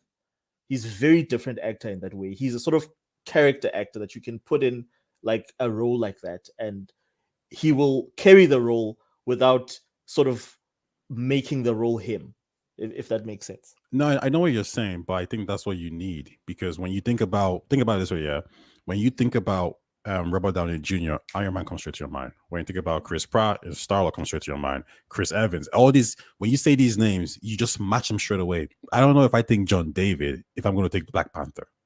I don't want you to be easily replaceable. I need you to kind of embody that character. I don't know if he has the skills to do that. Now, he might have improved since, his last blockbuster movies, but from what I saw in them, the Black Klansman and Tenet, it wasn't. I was really disappointed, put it that way. I think he's okay. I think he's good enough, but I don't think he's great. And another thing you remember, Ty, is the fact that Chadwick's performance as Black Panther was very muted. He talks when he needs to talk, which I think for me, for John David Washington is perfect, because he's very limited in terms of, like, he's not a guy that's gonna carry a monologue type of thing. Like, he's very much, he speaks. He's almost like a a Vin Diesel. Sort of, he speaks when he needs to speak, and it carries weight when he does speak. That's why I sort of saw him as like the next T'Challa, and that he'd make a brilliant T'Challa. But that's just my 2 cents. I get you. I just want to really quickly address a back and forth I've been having with Big Mad Mo here in the chat, talking about at 40 you don't look at these heroes to inspire you or to for you to aspire to be them. And give an example here, to be a basketball star. You ain't one, now you ain't never gonna be one. But that's the thing about inspiration, Big Mad Mo. Like, and obviously we all see it in different ways, but I'll stay in basketball because that's the example you gave. Kobe Bryant is a gigantic, and I mean gigantic, inspiration for me. I've read one of his books. I've seen so many documentaries on ESPN on his work ethic, his mentality, etc. And I aspire to embody what he brought to the basketball court. I'll never be a basketball player, but the inspiration and aspiration that he has planted within me, you best believe I bring it to work. I bring it to myself when it's 5 in the morning, it's cold than a motherfucker. The alarm goes off, and there's a nice little soft voice here saying, "Bro, just cancel that. The second alarm will wake you up at 6 so you can go to work." But I can hear Kobe Bryant right here. How bad you want it? How bad you want it? It's 4 p.m., 5 p.m. on a day that I don't have to podcast. I don't have to write anything. And I have a ton of work. Instead of going home to bitch about things not working out, whether it's my salary or whatever, I'll roll up my sleeves like Kobe would at the end of the season after getting kicked out of the first round with the Lakers. And I stay and I kick ass until midnight because of the aspiration that he has planted in me. So that's how I see aspiration. That's how I see these characters, like even Asta. Ham brought up Asta. This guy has no magic in a kingdom that's ruled by magic. I'm not gonna lie, watching Asta is pretty fucking inspirational. Ham, are you ever gonna be a wizard in your life? A magic knight's wizard. It's impossible. I mean, I knew it when I was a kid. It's impossible for me to do a Kamehameha, but I still tried. And it made you try at other stuff, not just Kamehamehas. It made you try harder at other stuff. When you were doing football training or whatever, it made you run that extra mile. Because what would Goku do? Right? You're never going to become a Super Saiyan, but what would Goku do? What would Captain America do? So for me, this is why I fundamentally disagree with, at 40, there's nothing to aspire to. And then there's another way to look at it as well. What about mentors? If at 40 we stop aspiring, Steve Bezos didn't make it till he was in his mid-40s, if I'm not mistaken. This guy had mentors. This guy had people that he looked up to in the business world, that he aspired to be or to follow. So I can't, man. I can't agree with you on this one. I can't. I think had that hard work ethic. Why? Because my grandmother instilled it in me. That's the difference. And again, inspiration can come from everywhere, but not everyone has their grandma. Me, for example, I never met my grandma. So what now? But most people have access to Netflix. Most people have access to the Avengers, etc., etc. Anyone have anything to add before we move on to the next topic? Yeah, I was gonna say the everything you said there is completely correct, 100%. I think the difference, maybe what Big Mad Mo is alluding to, and maybe what me and him are both alluding to, is Kobe, makes sense, but also there's Shaq, who is somebody who isn't aesthetically pleasing, right? If you look at sumo wrestlers, if you're in Japan and you have famous sumo wrestlers, they're not aesthetically pleasing, but there you go. You could look up to them as well. Snooker players, baseball players, these are sports where people are not exactly sexy or whatever you want to call it. Wrestling, you could look up to the Undertaker or the Big Show. These are not sexy individuals, so you can look at the work ethic and aspire to that. But my point is, you don't have to be sexy for us to, to want to be like you, or us to I'm gonna have to respect you or want you. I'm gonna have to stop you right there. I'm gonna have to stop you right there. I thought we're moving on to a different question. Can I also add something, look, please? All right. Because I think mode is not like the Avengers. Damn, dog, damn. I think what Taye mistakes, like what we're talking about, is aesthetically appealing. Like sexy is very relative. Like, dude, like a lot of women think the NBA starting lineup is the sexiest man, in the world. Like what we find aesthetically appealing is very different from what women find aesthetically appealing. And those men are all that. Like that is what like a lot of women think is like. And that's what I was trying to say to you, is that if you're going to be making what they call a 4-quadrant movie, you need dudes that us as guys are going to look up to and say, whoa, you know what? Fuck, T'Challa, he's wise. He's got a fucking six-pack. He's a king. He's 6 foot something. That's a dude I look up to. And females look at that and say, wow, that is a hot dude. There's no woman that will tell you that Chadwick is a normal look, is average. Same with Michael B. Jordan. And you want to be like Michael B. Jordan because he's cool. He loves manga. He loves anime. His costume was meant to look like Vegeta's costume. That is shit that is all admirable. What people don't like is lame shit. They don't want to be dressed as a toilet or a box. Like the characters in Concord are an example of stuff that no one cares about. Oh my God. No one wants to be a box. No one wants to be a shapeless thing. Don't say no one. That's not attractive to no one. There's no like, but look, the truth is, there's like 0.5%, 0.005% of the population. Again, no one wants to be human beings care about aesthetics. Like you want to be like the badass basketball player. You want to be Shaq. How many guys want to be? I wanted to be Shaq. Shaq is like a freaking, like, if Shaq could have been a bit of gladiator. You know about Shaq, and then we need to move on. I wanted to be Shaq. I wanted to be Shaq until I found out that he had no work ethic and that it was all just God-given. And then then I read the documentary. Like Shaq didn't work at all. Shaq worked his ass off. Then I read the documentary. I read Kobe's book talking about his burgers and fries in the locker room. Well, I mean, eventually, yeah, dude sat back, but I'm not gonna act like he didn't work his ass off while he was in Miami with D Wade. Like, we really don't believe that he worked his ass off when he first got to LA, and while he stayed in LA, maybe he slacked off eventually. But you think he really stayed in the league that long without working out at all? That sounds like almost impossible. I wouldn't say at all, Ham. I wouldn't say at all.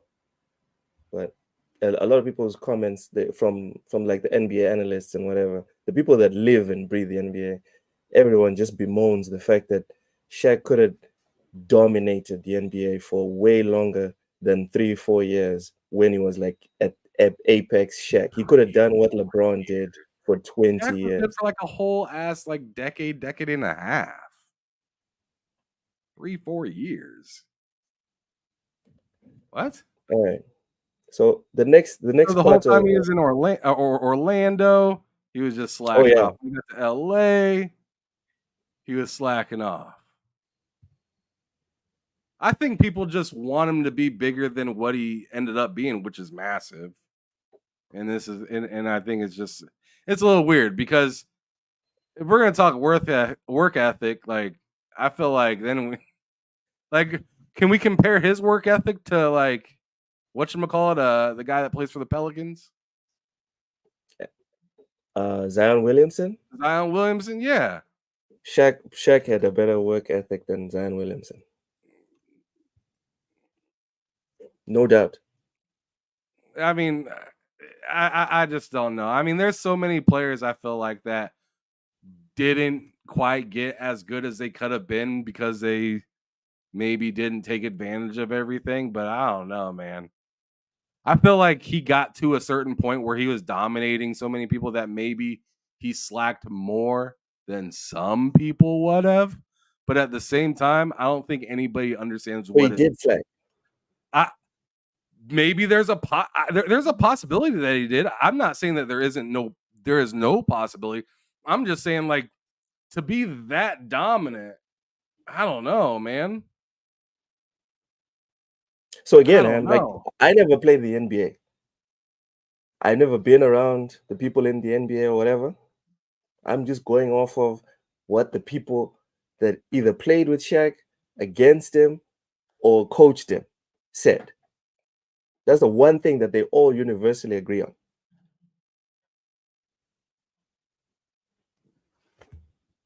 That's all I'm saying. I mean, I mean, it's weird, but at the same time, they're also like, I don't know, like I'm interested to hear. I'm interested to hear how people feel about like Wemby in the future and stuff like that. Like, I'm interested to hear because I don't know. It just feels like a jealous ass culture that wish they could have been him and think that, oh man, if I was him, I would have did this. And it's like, you probably wouldn't have. Oh, for sure. I don't believe a lot of these people that are like, oh man, if I was in his place, I would have took so much more. No, you wouldn't have. Do you believe Kobe when he says that? When he says what? When he says that if I had Shaq's body, I would have done way more. Yeah, but that was because Kobe was insane. Like I'd believe that if LeBron said that too. All right. But but like LeBron, Kobe, Jordan, those two people could not leave the game. They like mentally can't like stop. Like Shaq wanted to have fun. LeBron needs stats. Kobe needs to be the best on the court.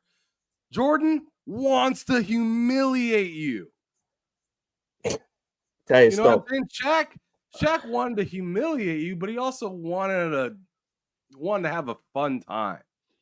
And he only really got like that when you pissed him off. Can I just ask you a question about Kobe? Like, you block Shaq, the rest of the game's gonna suck for you. You block Shaq one time, the rest of the game stinks. You might get hurt. On the 3-peat documentary, there was someone that blocked him from the Kings. I'm forgetting the name. And then Shaq apparently told everyone on the bench, just give me the ball. Just give me the ball every play. And then Shaq dunked on this dude like 7 plays in a row. The coach for the Kings had to take him out the game. Then the game went back to normal. The dude got subbed back in. And then Shaq was like, y'all know what to do. That was scary. That was scary. Ocean, if you want to speak, if you I just want to specifically about all this stuff in the chat, I'm gonna No, right. I don't care. No, I just wanted to ask something about Kobe. Isn't Kobe a legacy? Wasn't his father like a big time basketball player before him? Not big time. Not big time. Did he play in the NBA? Briefly, but most of his career was in Europe. Okay, but my thing is like it's like you being Vince McMahon and your dad was a wrestling promoter. Like, you've got a very different mentality towards a kid who grew up in the hood, who was good, at playing basketball, got some good coaches, went some good schools, did well. You are very different beasts than someone who was from the get-go, who was raised to think, Kind of like breathe, and live LeBron basketball. with a single mom. Kind of like LeBron with a single mom. Also grew up in the hood in Ohio, Yeah, but still became the most disciplined player we have ever seen. Not of but the just not of means are this important. generation, but of all time. No, but my whole point is the means are very different. Like a person that comes through something through discipline, You that gave being me an handed example. over. Yeah. You gave me an excuse. What I excuse? obliterated saying that the person didn't come from a family with legacy, with No, I said stability, no, etc., no, etc. no. I said that there's a very different approach in terms of how you understand and your appreciation for the game and what's important to the game. If you come from a father where basketball was discipline, it was not me and the boys having fun and I ended up being good at it. It was a discipline. It was like me doing my homework. Your whole understanding and your whole appreciation of the game is going to be very different.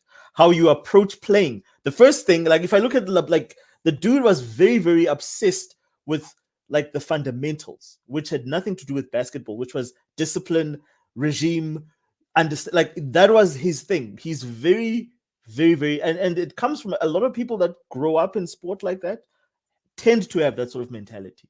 Which again, it means that you're going to be successful. But to your point, Shaq comes from a very different, in my understanding, comes from a very different sort of background when it comes to basketball. And again, they both became successful, but you can't compare the two and say, well, you know, Shaq had a better time at it than, unless you're comparing records and stuff like that, than Kobe. Like he still made a huge impact on the world. He's still, even today, he's like a Mike Tyson. That's how much he's appreciated by people in terms of his impact in the game, not just by pundits. Whereas I think Kobe would be someone that would rather have the records and have a look at, like, that is what's going to matter to him. Whereas I feel that Shaq, he'll look at his legacy of work, including the him rapping and acting and all that. That's what's going to be important to him. It's very two different like mentalities. Anyone have anything to add on this before we move on? All right, moving on. So staying with the Robert Downey thing, Mr. Tyler Scruggs here said, I will repeat it until I'm blue in the face. I made $12.50 an hour, working 70 hours a week on Black Panther, Wakanda Forever.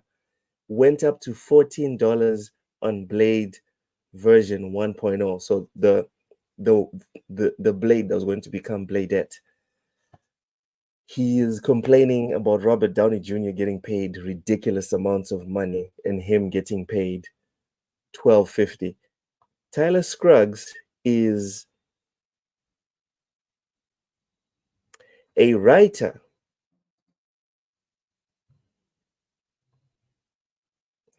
Anyone have any thoughts on this specific tweet that went viral? 166,000 likes, 16,000 retweets.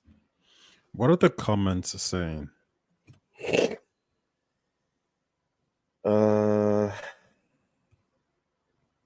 That is insane. I was a freelance VFX artist for about 5 years. I'm just gonna blanket say that any below the line work is thankless to some degree, but this pay is truly fucking crazy. That's one. The second one is asking what his position is. That's what I would have asked as well.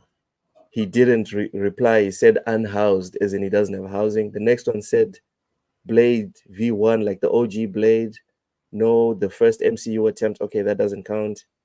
Okay, Jake says that was your value. Anybody could have done your job. Sorry that you're damn near worthless and can't accept that. Okay, we're going to stop there.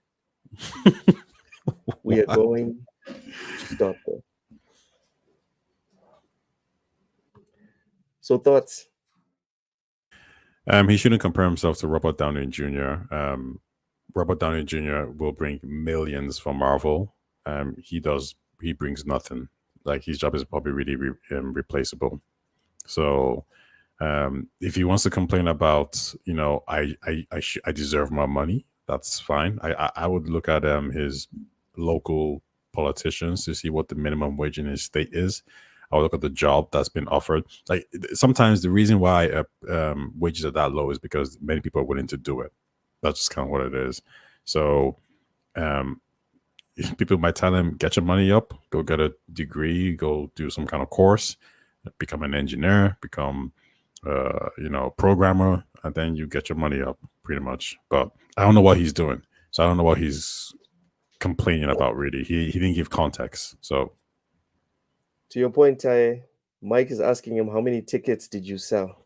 yeah. Exactly. Oshas, anything to add on this? Are you good? Yeah, no, I agree with a lot of what Ty has said. It's just a matter of like, if he really does believe in his value, like we live in a society today where there's so much stuff that you can create. You can become a creator on YouTube. You don't need to be RDJ to be making millions or good money, just doing stuff that you love. And if he's got the talent and he's worked on productions like that, he can use that skill on his own to do something that's awesome and make his own money instead of like looking to Disney to sort of like and again, I'm not diminishing anything that he's done, but I'm just saying maybe he's looking in the wrong place for validation. And as a guy as talented as him, he can do much better on his own anyway. Someone asked him, did your employer tell you that you'd be making a different wage or working different hours? Yeah. Do you have anything to add on this, or can we move on? I'm sorry, what's that? Do you have anything to add on this, or can we move on? No, yeah, we can move on. All right, moving on. Oh, video games. What? Let me move this out the way. Stalker 2 was delayed again, this time by 2 months, so the developer can fix more unexpected anomalies. So Stalker 2 has suffered yet another delay, this time to November 20th, 2024. In January, after years of development and multiple delays, Ukrainian developer GSC Game World announced a firm final release date of September 5th, 2024, which it will no longer hit. In a statement, game director, oh my God, I'm going to butcher this name, Yevhen Grigorovich, said the extra 2 months will give the developers the chance to fix, quote, unexpected anomalies. We know you might be tired of waiting, and we truly appreciate your patience. These 2 additional months will give us the chance to fix more unexpected anomalies, or simply bugs, as you call them. We are always grateful for your ongoing support and understanding. It means the world to us. We're just as eager as you are to finally release the game and for you to experience it yourself. Ty, what are your thoughts on Stalker 2 getting delayed? Sorry. Yeah, I think everyone's in a position where no one really cares if this game gets delayed or not, just because we know the situation. And it sucks. You know, they're trying to create a product that's their artistic vision, and Microsoft is probably trying to really help them to achieve that. And obviously, given the circumstances, that's going to be difficult. I think the interesting thing here is, you know, this being delayed then ended up ensuring that Microsoft has a stacked later half, which then obviously pushed back Avowed. I don't know if you're going to get into that. So the question, I think, was the important question was, what should Microsoft have delayed? Stalker 2, Avowed, or Indiana Jones? I think that's actually the real question here. And they chose Avowed. Is that a good choice? I would say, yeah. I think Avowed makes the most sense to delay, just because if you look at the makeup of Avowed, it's an RPG game. And you already have Assassin's Creed coming out. You got Star Wars Outlaws coming out. You got Dragon Age coming out. You don't need another RPG game. You need games to stand out. And Indiana Jones is an action adventure game, so that's going to stand out. And Stalker 2 is it's an shooting first-person adventure game, so that's going to stand out too as well. 2 different types of games. So I think it makes sense. And I'm looking forward to playing Stalker 2, to seeing exactly, you know, what these guys have been cooking up. So yeah, I'll be there day one. So you're not concerned about the delay? No, I don't think so. I think this is just trying to sort out bugs. I don't think that they're changing any particulars in the game. So the game's probably already done. It's just probably just not polished. So that's probably it. Sapo says that they had a deep dive today, and the game is looking really good. So I guess that reiterates your point. I heard I think it was Gamescom last year that somebody said that like it was quite rough, right? So I feel like they probably did need this as well. I think I'll deep dive later, but yeah, I'm excited for the game. All right, Cautious. You always ragging on Xbox. You always ragging on Xbox. Can you give them an Xbox exclusive got delayed? What a surprise! Oh my god! It's another year, another delay. Like how many? All of the exclusives have been delayed. Like who's freaking surprised at this point in time? Like I'm just for me, it's I understand the developers' position, and yeah, man. Like I wish them the best. I think the game overall is it's to me. I think it's going to be good. Like I bought like they re-released the older games on Xbox, and I bought that, and I thought those were good. They're still enjoyable. Like I think these guys know how to make a good first-person shooter. That's very different. Yeah, I think when the product launches, it's going to meet a lot of people's expectations. Yeah, so good luck to them. And I'm looking forward to playing it in November. Look, all of us, all our backlogs, especially if you've got Game Pass, are like loaded. So I don't think anyone is. Yeah, they're ridiculous. Like it's got nothing to do with like, well, we're lacking games to play. Like we've got tons of games to play. I don't think anyone is going to be missing this game until it comes out. I hope it makes a big splash, and it's as big as the anticipation for this game has been. Yeah, so do you think it makes sense for Xbox to delay Avowed instead of this? It doesn't matter. Xbox doesn't care about exclusives. Whether they delay it for 6 months, it wouldn't matter because it's all the stuff they can just put on Game Pass anyway. They'll just take a whole bunch of other games that are releasing on other platforms and just put them on Game Pass.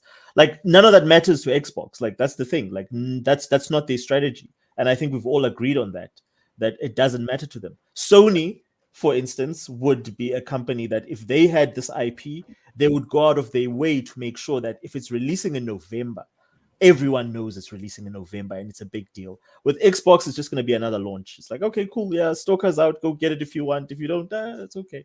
That's just how Xbox puts games out. Dude. Oh my god, dude. You were doing so well. You were doing so well. I can't help it. Sorry. I couldn't believe it. Like at the beginning, the beginning of your tirade was beautiful. Oh, for everyone that has and like it has Game Pass, you're swimming, you're drowning in games, in good games. So we don't miss this game. It's fine if the delay is fine, etc. I'm like, wow, where's Oshus and who are you? So all the people that say I'm a pony. And then, here, look at this. And then right at the dude, don't do the Dreamcast guy thing. Don't do it. Jeez, man, don't freaking do it. What must I show you?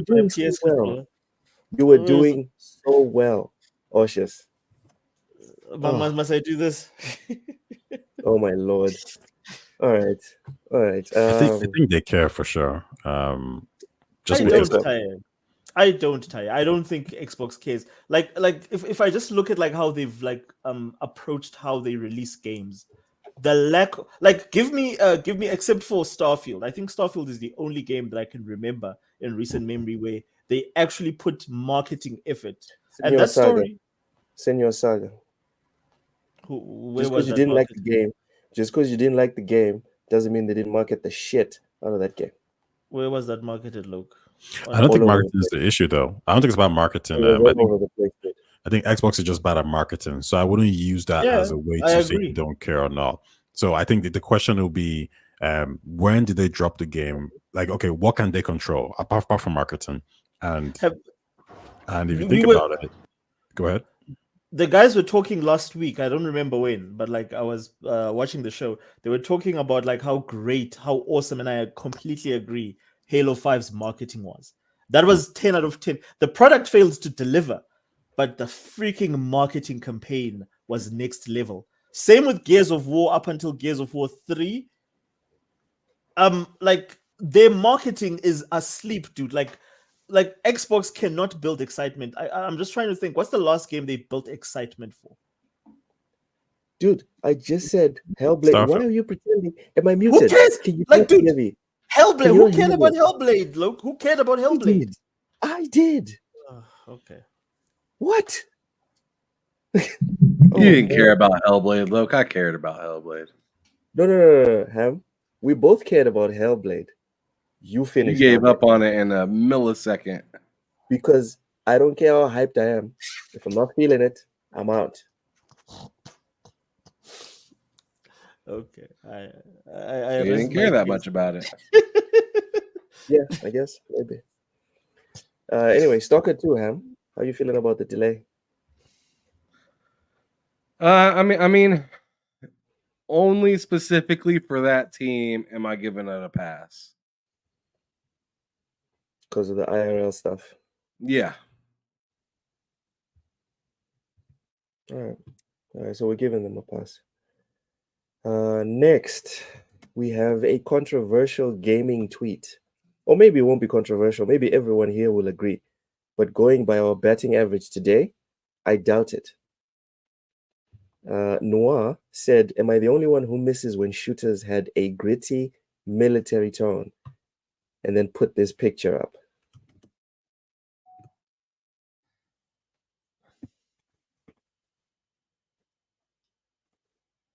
I miss the time when all games had like a gritty,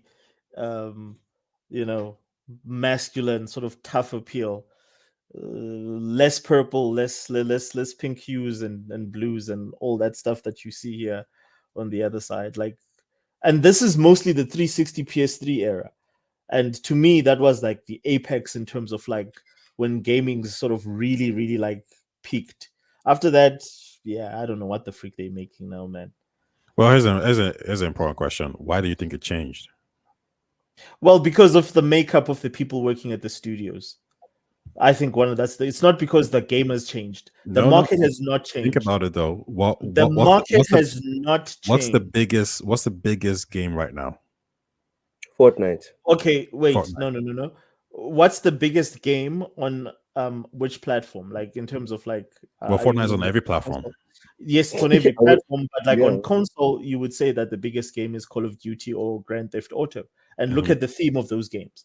Like the core Call of Duty experience and the core GTA experience is still a very gritty, very sort of like that era type of feel. But it's not about grit. It's actually not gritty. It's very colorful, right? So if you play Call of Duty, you play Fortnite. Multiplayer. Yeah. Oh yeah, multiplayer. But that's the stories are centered in like Cold War. They centered in realistic, political settings. That sort of thing. Yeah, but the single players are not what people are playing these games for, right? Like if you were to strip away Call of Duty's multiplayer, no one's like, it's not selling as much. It's the multiplayer people are buying these games for. So the reason why you're getting all these colorful characters is because Fortnite has said, if you do it this way, not just Fortnite, Nintendo as well has said, you don't need these dark colors. Splatoon is one of the best. Splatoon has 30 million sales. Animal Crossing has 30 million sales. Smash Brothers, the most colorful fighting game out there, has 30 plus million sales over Mortal Kombat, over any of these games. Fair enough. GTA, not so colorful, has 150 million sales. So that's GTA 5 alone. Yeah, but we're talking about that's what I'm saying to you. But we're talking about GTA's multiplayer, right? That's the reason why it's really selling that well. And GTA is a bit of an anomaly. Like if you look at the GTA trend, still sells the game. Yeah, but isn't GTA wait, is GTA dark? GTA is very dark. GTA 5 no, like dark and gritty. Like okay, wait. Does GTA look like Gears of War? No, but you have to understand, gritty means Tarantino is gritty. It means that the violence is outrageous. It's mature toned. It's not colorful, pretty colors and graphics. It's very graphic. It's like if you watch The Hateful Eight, that is a gritty movie, but it's not a movie that's a dark palette. If you're talking about a dark palette game, yes, Gears of War is a dark palette game, but I don't even think the latest Gears were gritty. Gears 5 was not gritty. Gears 4, in my opinion, was not gritty. Is more looking at the colorfulness and saying things are too bright now and too friendly looking. No, No. What's We're the talking tweet about saying? the theme of the The games. Like themes, the stories, dude. Ty, Oh, the Ty. themes of the game. Sorry, Okay. spoilers for Gears of War 3. Ty committing suicide Hmm. because he got captured by the by the by the freaking, what is it? Oh, is it Gears 2? Okay, my bad. Yeah. Wait, hold on. On the left hand side though, which of these games have a single player mode? That's where I was gonna go with it, but yeah, no, I don't. Call of it's Duty. just Call Yeah, of Duty, just that. Because which it's really there, it's on doesn't the count. bottom It left. does not count. If we're being honest, Yeah. it's like a 6-hour tutorial. It's a So campaign. basically we have games on the right that have a story mode where you can be gritty and you can you can kill people and you can evoke characters to feel a particular way, and we have games on the left that are live service games that's all about multiplayer. It's not a fair comparison. So I'm It's thinking not. he's Okay, talking. hold on, I agree hold with on, you. hold on. Let's be fair. Except for Titanfall Call 1. of Duty Modern Warfare 2, heavy multiplayer game. Gears of War, Yep, that's true. myself included, bro. Gears 1, 2, and 3, I put in more than 1,000 hours with my brother online. Halo, need I say more about online? Yep. Titanfall, come on, dude. People are still bitching today about the online servers for Titanfall. Yep. I'm guessing the bottom one is SOCOM or No, Killzone. no, Sorry, that's I think it's Killzone. Killzone. On PlayStation, that's what you had, like in terms of multiplayer shooters. I don't know. Yeah. I don't know if the time. Killzone was heavy in multiplayer, but if we're Was being decent. fair, both sides heavy focus on multiplayer. So we can't really say, oh, campaign versus multiplayer. Let's be fair. It's just that the only difference here is that the games on the right, oh my God, I can't believe I'm saying this. The games on the right were better, not only in campaign, but also in aesthetic. That's crazy. Yeah. Which ones make That's the most money though? That's a very loaded It's the question. purple ones. It's the purple ones. Well, let's Colors. not be dishonest. Let's not be dishonest. Because the purple ones are not like this. It's so hard to explain this, or it's so hard Stop to sort copying, of like. dude. Answer his question. Which ones are making the most money?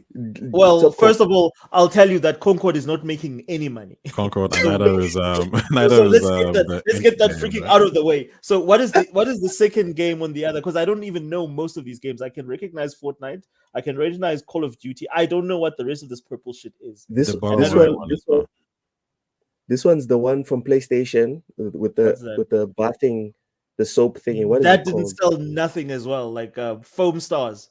Yeah, Foam Yeah, Stars. Foam Yeah, Stars. but to be honest, That's sold jack. No one bought that. yeah, Tiny. but let's be real, right? They could have replaced Foam Stars with Splatoon, and that's but like 13 you million can, sales. but you can do the same thing. You can do the same No, thing. but I'm saying if you do the same thing with the games on the left, you're gonna have way more money revenue than any And- game and- on the right. Can I tell you what another problem is with the game on the right is that most of them are free games anyway. You don't have to buy them. You have to buy stuff in them. So whereas the games on the other side, you have to pay $60 to $70 for them. So they probably make you more money out the gate. Whereas these ones, you can lose your money, like we're seeing with Sony.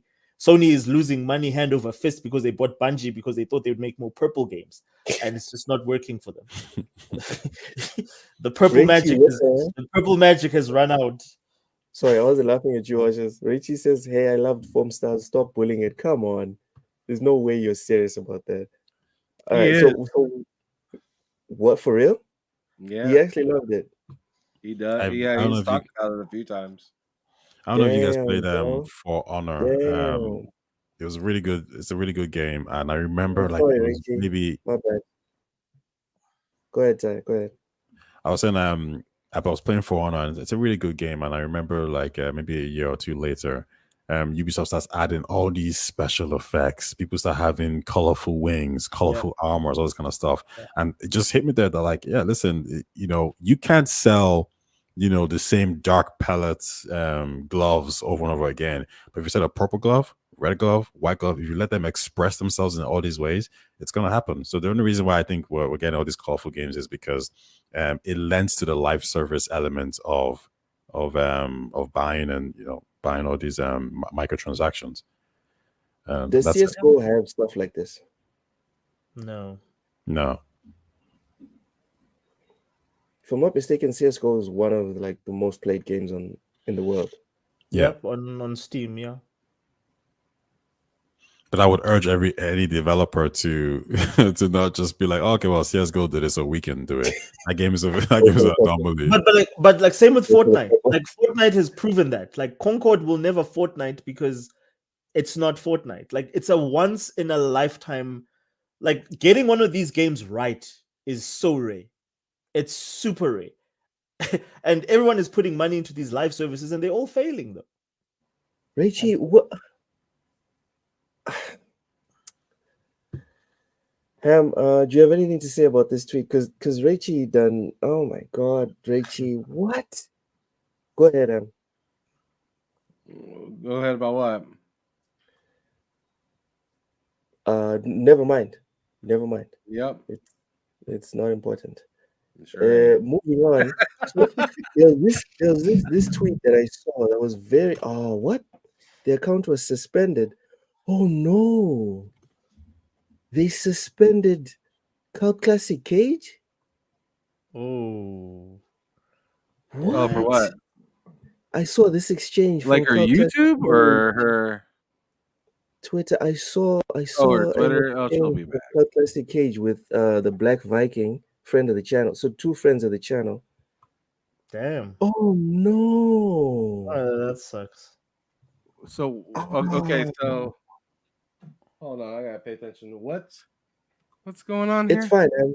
It's fine. It's fine. Cult Classic Cage posted something about Yasuke. Oh, and she got suspended. I don't know if this is What'd she post? directly. I don't remember, Ham. I just remember I saw the exchange and I was like, this is very interesting. We should talk about it. I bookmarked it. I did not think that she would get suspended. Yeah, I But know what was it? What was it all about? It was about Yasuke. This whole thing with the apology and whatever. Okay. It was about oh no. Okay.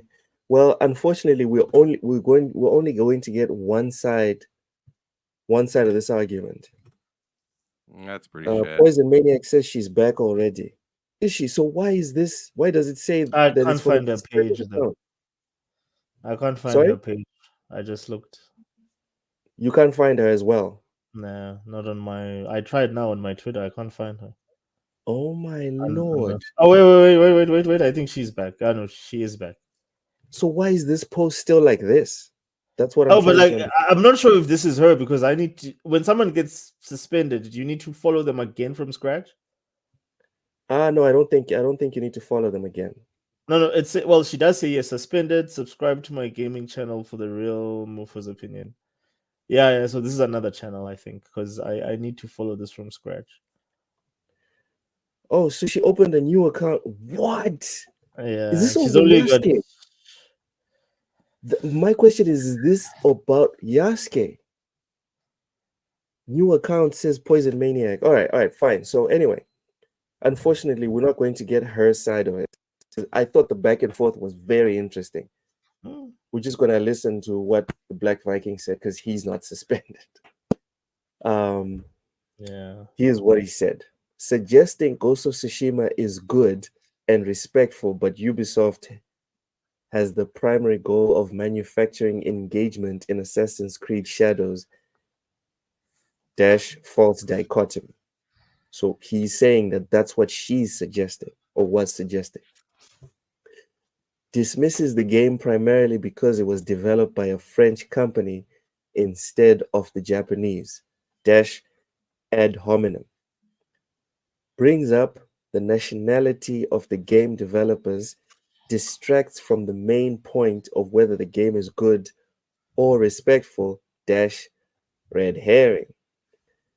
Misrepresents the intentions of Ubisoft by implying that they're only interested in manufacturing engagement and not in creating a good game - straw man.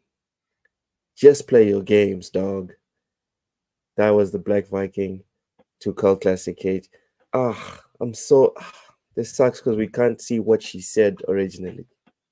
You can just ask her. So I'm sure she'll. Oh man, this sucks. I didn't know she was suspended. Anyways, to the points that the Black Viking made. Ty, do you have anything you wanna comment on here? Yeah, he's probably right in his critique of. I mean, I'm just gonna guess and say he was probably right because I've seen enough of these comments to know that they don't really care too much. They're just very focused on the fact that like this is a black character. If there was some legend of some Caucasian character in Japan, would she or he be saying the exact same thing? I don't think so. They get very triggered and upset when it happens to them or other people. As soon as you put a black person in somewhere, they get upset. They get triggered because there's no other movie, there's no other TV show that they'll speak about or care. They don't care. It's only when it just happens to be a black character for some reason. And maybe to an extent, I get it because they feel like the left or whatever is doing it to them. They're taking their they're race swapping white characters a lot. So now when they see a black character, they want to fight back. But it's just all silly. So yeah, I'm with Black Viking on this. I think he's probably very accurate with everything he said. All right, Ham. You agree with Black like Viking? when last have you ever seen people care so much about like a topic like this? It just doesn't happen. And the fact that you care so much makes me question your intentions. But listen, she gets her views, he gets his views. I mean, whoever who's saying these things, they'll get views. So I guess it's working. They're getting paid. So And that to that question of why do you care so much, I would just flip it back. Why do you care that it should be done? You can't have a discussion. Yeah. Mm-hmm. When someone does a race swap, and then you Why? ask them, why do you care why I did the race swap? The question is, why did you have to do the race swap? And then no one gets a response because we all know why, and we're uncomfortable with the real reason why. Yeah, I agree. So my thing there is I think it's okay for people to be to question certain things, somewhat irate. So for example, if Geralt of Rivia was race swapped, I would question that too as well. However, would I go on Bullshit, stop lying. Stop wait, lying. why? You lying, bro. Why are you lying? Lying about what? Lying? Stop lying. What was a lie? Come on. Ty, do you care that Aragorn is now black? I don't care about Lord of the Rings that deep. So what is it? Magic the Gathering's newest cards or card sets. He's now a black character. Yeah, I mean, I care to a minimum. I don't really care about Magic the Gathering, so it wouldn't faze me that much. But Did you watch the movies? No, but you see, no, don't remember. I see where you're coming from. Yeah, my critique here is for you to go on a tirade or some crusade about it. Now it's like, what's going on here? Do you see how they're different? No, I could be as a user saying, "Yo, there's a problem." Oh, wait, hold on, wait, hold on. If you didn't care about Will Smith playing I Am Legend as a black character, and now all of a sudden you care in 2024, the question is why? What's the difference? I'll tell you why. Now, go ahead. Tell me why. Go ahead. I'll give this one. I want to specifically answer you on the whole tirade thing. I think, me and Ham had a conversation about this last week, about the whole nerdrotic thing. And I specifically asked, like, I would like to see if someone had some time to go back and watch the guys from Nerdrotic as the critical drinker. What were they saying about Marvel when Marvel was supposedly hitting all the right notes? If you show me that these guys were hating on Marvel back then, we can talk about these guys being grifters. But as far as someone going on a tirade, someone making it their life's mission to shit on something, bro, I use myself as an example, Ty. If tomorrow someone woke up and decided to desecrate Metal Gear Solid,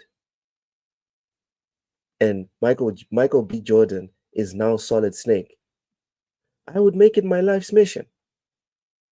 I would make an entire playlist, whether on TSWS or if I would have to open another YouTube channel to make a whole playlist shitting on the Metal Gear Solid that has Michael B. Jordan as Solid Snake. I do it. So I don't judge the people that take their time to take a dump on Star Wars every 5 days, every 5 hours even. Because I don't love Star Wars like that. But if someone touched my beloved Metal Gear like that, it sounds like Donkey Kong. So that's the reason why people can go off on a tirade, and it's not crazy. So I just had a quick look at Nerdrotic's content, and I managed to get to the last 3 years. The last 3 years it's mainly the same thing. It's all the same thing. Woke this, woke that, all that kind of stuff. And I'm, at some point it's like shit. It's been shit since Endgame.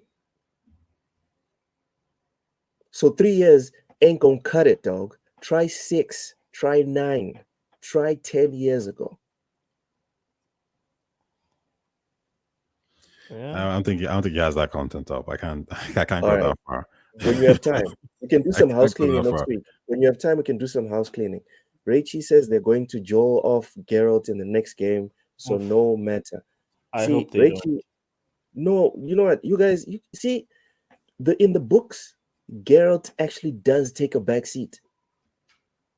No, In but like the not die, not books, like kill him with a baseball, like with a whatever. bat. Point is, in the books, Ciri becomes the main character. And That's this is fine. way before I like- Hollywood, before whatever. In the original books written by the Roman guy, Ciri becomes the main character. So this is That's not a fine. Joel moment. This is just a I don't know the lore moment. Yeah, like And it's not like even a Marvel situation where they say, oh, Ciri is actually Black Panther because it's in the comics. It's like, yeah, the kind of tarnished comics that came out just now that no one really cares about. What do the 1980s comics say? What do the 1970s comics say? What do the 1990s comics say? 1990s comics say that Black Panther is T'Challa, and that is all. So lay off Ciri and Geralt, guys. It is what it is. Ham, do you have anything to say on Black Viking, friend of the channel? Not really. I mean, I don't know. In some I mean, I really kind of see it from both sides. Like, I understand like the whole like lore kind of needing to make sense, and yeah, like me and you've talked about this thoroughly about Assassin's Creed, like what we had thought versus what we have been shown. And dude that did all this research is over here telling Man, somebody else something else. You know what I'm saying? So it's man. like having that being a, kind of outlier in this situation kind of tells us like in my opinion kind of is like a W a little bit for Cult Classic Cage in that aspect. It poisons the water. It muddies the water. Right, because it's just like, well, you guys said one thing and then now you're having to double back. But then at the same time, as I kind of feel at the end of the day, I feel like I might be trending with Black Viking just a little bit more on this one, because at the end of the day, I'm kind of thinking, yo, this is a fucking video game. Like, if it sucks, I'm not going to play it. If it's good, I'm going to play it. It doesn't matter how close it is. Like, it could be a 1-for-1 rendition of the history of something. And if it stinks, I'm not playing it. Yeah. You see what I'm saying? Yeah. But it could be completely just bullshit and lies, right? And just not truth at all. But if it's fucking a good time, It's a good time. But I think the responsible thing to do is just to kind of, at the beginning of TV shows and movies and, things, there's always like that little like off of, based off of disclaimer. historical events, but not real. Ham, you're right. But every Assassin's Creed game has that. Then then with that being said, like I said, I'm probably siding more with Black Viking on this because it's just like that's my point. The whole history thing is nothing without it being a good game. Exactly. You know what? Here's a question I would even put to you. Yeah, did they complain when Neo had an Irish samurai in the game, and did they complain when Neo showed a black samurai called Yasuke in the game? No. So why complain now? Because it was made by the Japanese. It was not made by the French about the Japanese. But the Japanese ain't complaining. They are complaining. Like, I mean, like, how does this thing get to Parliament if it's like if no one is complaining about it? Because over here as well, you could get some signatures, like maybe 500, whatever it is, and just so there's 500 people complaining. If you pass, irrelevant. The game's gonna sell millions. Who cares about 500 people? Wait, hold on. We saw the video of those guys. They were all freaking Caucasian. No, you saw one video of a segment of those guys. There are so many YouTubers that are Japanese, and I'll link them in the private chat. Link them to me. Those guys are all Japanese content creators. You sent me one. You sent me one, and then there was another one, and another one, and another one. Oh wait, so would you say, okay, just a question for you, Ushers, do you think more people in the West are concerned about this than the actual Japanese people? Yes, probably. Why is that? Why do they care? Because they are the primary consumer that buys these games. Okay, so wait, so do you not find it curious then that, so you think that they care about the Japanese people, or they care about the fact that this is woke? No, they care about the fact that there is an uneven distribution of this sort of like approach to doing things. Is for some reason you can have a Viking Assassin's Creed games with 2 Viking characters that are both from that era. You can have an African game with 2 characters that are from that area and era. You can have every single nationality, but then when it comes to the Japanese, God forbid that you have a Japanese national playing a Japanese samurai. You have to put in a black guy whose story is very controversial to begin with. How's this story controversial though? Oh, Loke just explained it though, Ty, that the whole story was made up. The whole story. No, not the whole story. Hold on. Not the whole story, but the context around the story. Wait, Yasuke didn't exist? Yasuke did exist. Okay. Yasuke did exist. And was he a retainer? But he was never a samurai. No, you say never. Are you saying never because you know it's a fact, or because some people have this? Because the only person. Oh my god, dude! This is, and it's making me cringe right now because me and Ham did the research live. We watched the videos. We read the documents. You can even check it in one of our previous episodes. Essentially, there's this one guy from the UK that moved to Japan, worked for this university, and he started like 10, 12 years ago, started aggressively, and I mean aggressively, editing Yasuke's Wikipedia page. And he was citing himself as a source in Wikipedia, citing books that he had written and books that he was going to write. So if I say I have a Japanese person, source, a historian, saying that like Yasuke was Japanese, like what does that do? We did bring up the one Japanese guy. I mean, there's not one. There's multiple, right? I don't know. There Okay, was so if I one bring if I Japanese show guy. you like 2 or 3 sources of Japanese people saying no, we think it was a samurai, or If you people can saying actually show we're just me, not too sure. if you can show me the parliament retracting their statement, What did the parliament say? they essentially they were shitting on the depiction of a historical Japanese character, and they said that they were going to look into it, but they were not happy with whatever it is that was being I done. saw the parliament responses I saw. They told them to get lost. Like, yeah, we deal with actual like serious matters here, and as long as the game is respectful, that's all that matters. That's what I saw. They didn't say anything about Ubisoft shouldn't, that this is wrong or incorrect. Again, what I saw is that they were going to look into it, and they were not pleased with it. The Okay. documents that we looked into, including the Wikipedia links and whatever that everyone was citing and pointing at, myself included, were one guy citing one thing, and then there's videos of him speaking to other people about his book, right? When he speaks to the Japanese about his book, he was saying that his book is fiction. When he would speak to the West about his book, he would say it's fact. Just a quick one. Do we have evidence that Ubisoft got their sources from this guy?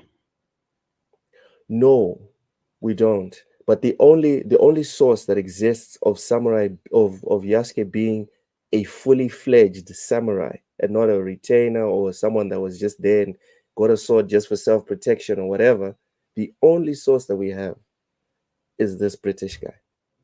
You look at all the books, the anime, whatever. Everyone's sources lead to this guy and his books. I'll no other look books. into that. I'm just There's wondering if the creators of Neo from Software, I believe, that's another thing. And that's another thing that was also discussed. The reason why everyone's okay with Neo is because that character is fictional. With Yasuke, the reason people are concerned, it's like you're taking a historical character, and Ubisoft even were careful to switch their wording. In the original, right? In the original like marketing spiel or whatever that there's even videos on YouTube when the guys on stage presenting it, they're talking about, oh, this is historical, whatever, it actually is true, blah blah blah blah blah blah. After this whole thing popped off, they immediately backtracked and started talking about no loose connections, creative liberties, etc. Like everyone is backing very fast. Everyone's backing away from the whole thing of he was like a high-ranking samurai and that he was this big ass fucking destroyer and the man did damage like what he does in the video games. Everyone is backing away from that very quickly because the one source that we had that everyone was pointing at, myself included, people pointed L's at me for days after I pointed at this guy talking about, no, there's a source, whatever, and they were like, all right. And then we found out this guy has been embellishing for years.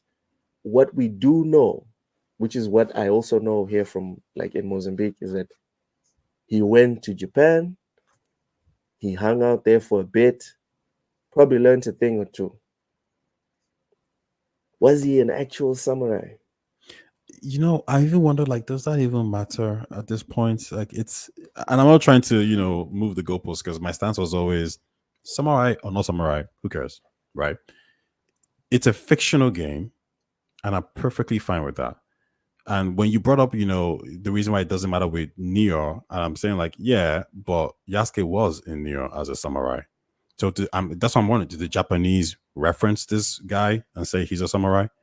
Like, dude, like Yobi said, there's a statue of the dude wearing garments that are similar to what samurais would wear, right? Mm-hmm. But even him being in the game, there's no depictions of him demolishing armies while leading another one. Yeah, but it's a fictional game. And again, dude, this is why I bring up Metal Gear. Snake never existed. I'm not sitting here saying that I'm offended with Yasuke. Ham, if you can come back to the pod for 5 seconds. When this whole thing popped off, I was one of the first guys to say, guys, I'm buying this game. I don't really care. But I also respect whoever's offended by this, because I am sure that the day they run out of IP in gaming and they decide to desecrate Metal Gear, I will be livid. None of y'all is going to give a fuck. I Ham think will probably say now it's finally a good game. So for me, right, because I like to practice empathy, I'm just like, yo, if I actually cared about this, I'd be touched. I'd be miffed. So if they're pissed, hey man, I'm not gonna tell them not to be. I'm not gonna say like what you just said.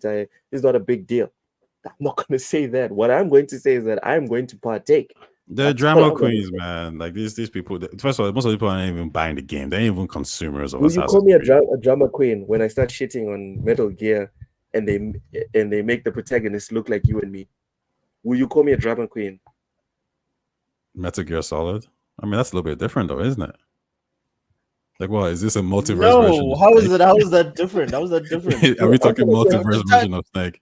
Taya, No, we're talking you, about desecration. We're talking about desecration of law. Taya There's is levels moving the. to it. He's the No, one moving. no. Desecration is I'll be with you. If you told me that the new Metal Gear Solid character is going to be black, and I'm going to ask you like, okay, what's the context? Like, why? If you say, well, it's a new character who's going to like, no. Yeah, new character is fine. I'm saying Metal Gear Solid. So they make a remake Solid 10 years from Snake. now. Solid Snake. Yeah, Jack so a remake 10 years from now. now looks like me and you. Yeah, I would say this is silly and stupid, yeah. Am I going to go on a crusade? Because remember, the Metal Gear games that I love and care about are still there. Same thing with Mass Effect. Whenever people tell me, I don't want a Mass Effect 4 or 5 because it's going to ruin my story, Shepard, I'm like, bro, Mass Effect 1, 2, or 3 is there. Go play that game. But for the people who want to see a potential sequel, bro, yeah, let us be. That doesn't work. What do you mean that?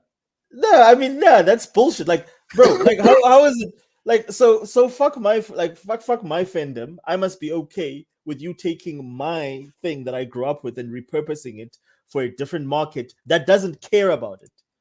I think this is the fundamental difference. No, like I'm sorry, like I don't know. I The fundamental difference is we don't own this IP. Somebody did. Somebody created it and wrote it and created these characters. So they have the right to do whatever they want to do with that IP. We are guests. We are fans. No. That is very incorrect, Ty. Why I say that is very simple. Is because of the fact that if you're a fan, you made that thing popular. You contributed to its success. You no longer participating in that business means that thing might not continue to be successful. Great point in case is Star Wars and the Acolyte. It didn't even chart on any whatchamacallit, ratings chart whatsoever, because the original fans walked away and they stopped watching after all the abuse that they'd taken from LucasArts. Dude, you cannot discard the original fans just because you think you have a market. It's the same reason now all these live services are failing. It's because someone said, hey, live services make money, so let's put all our eggs in one basket and make live services.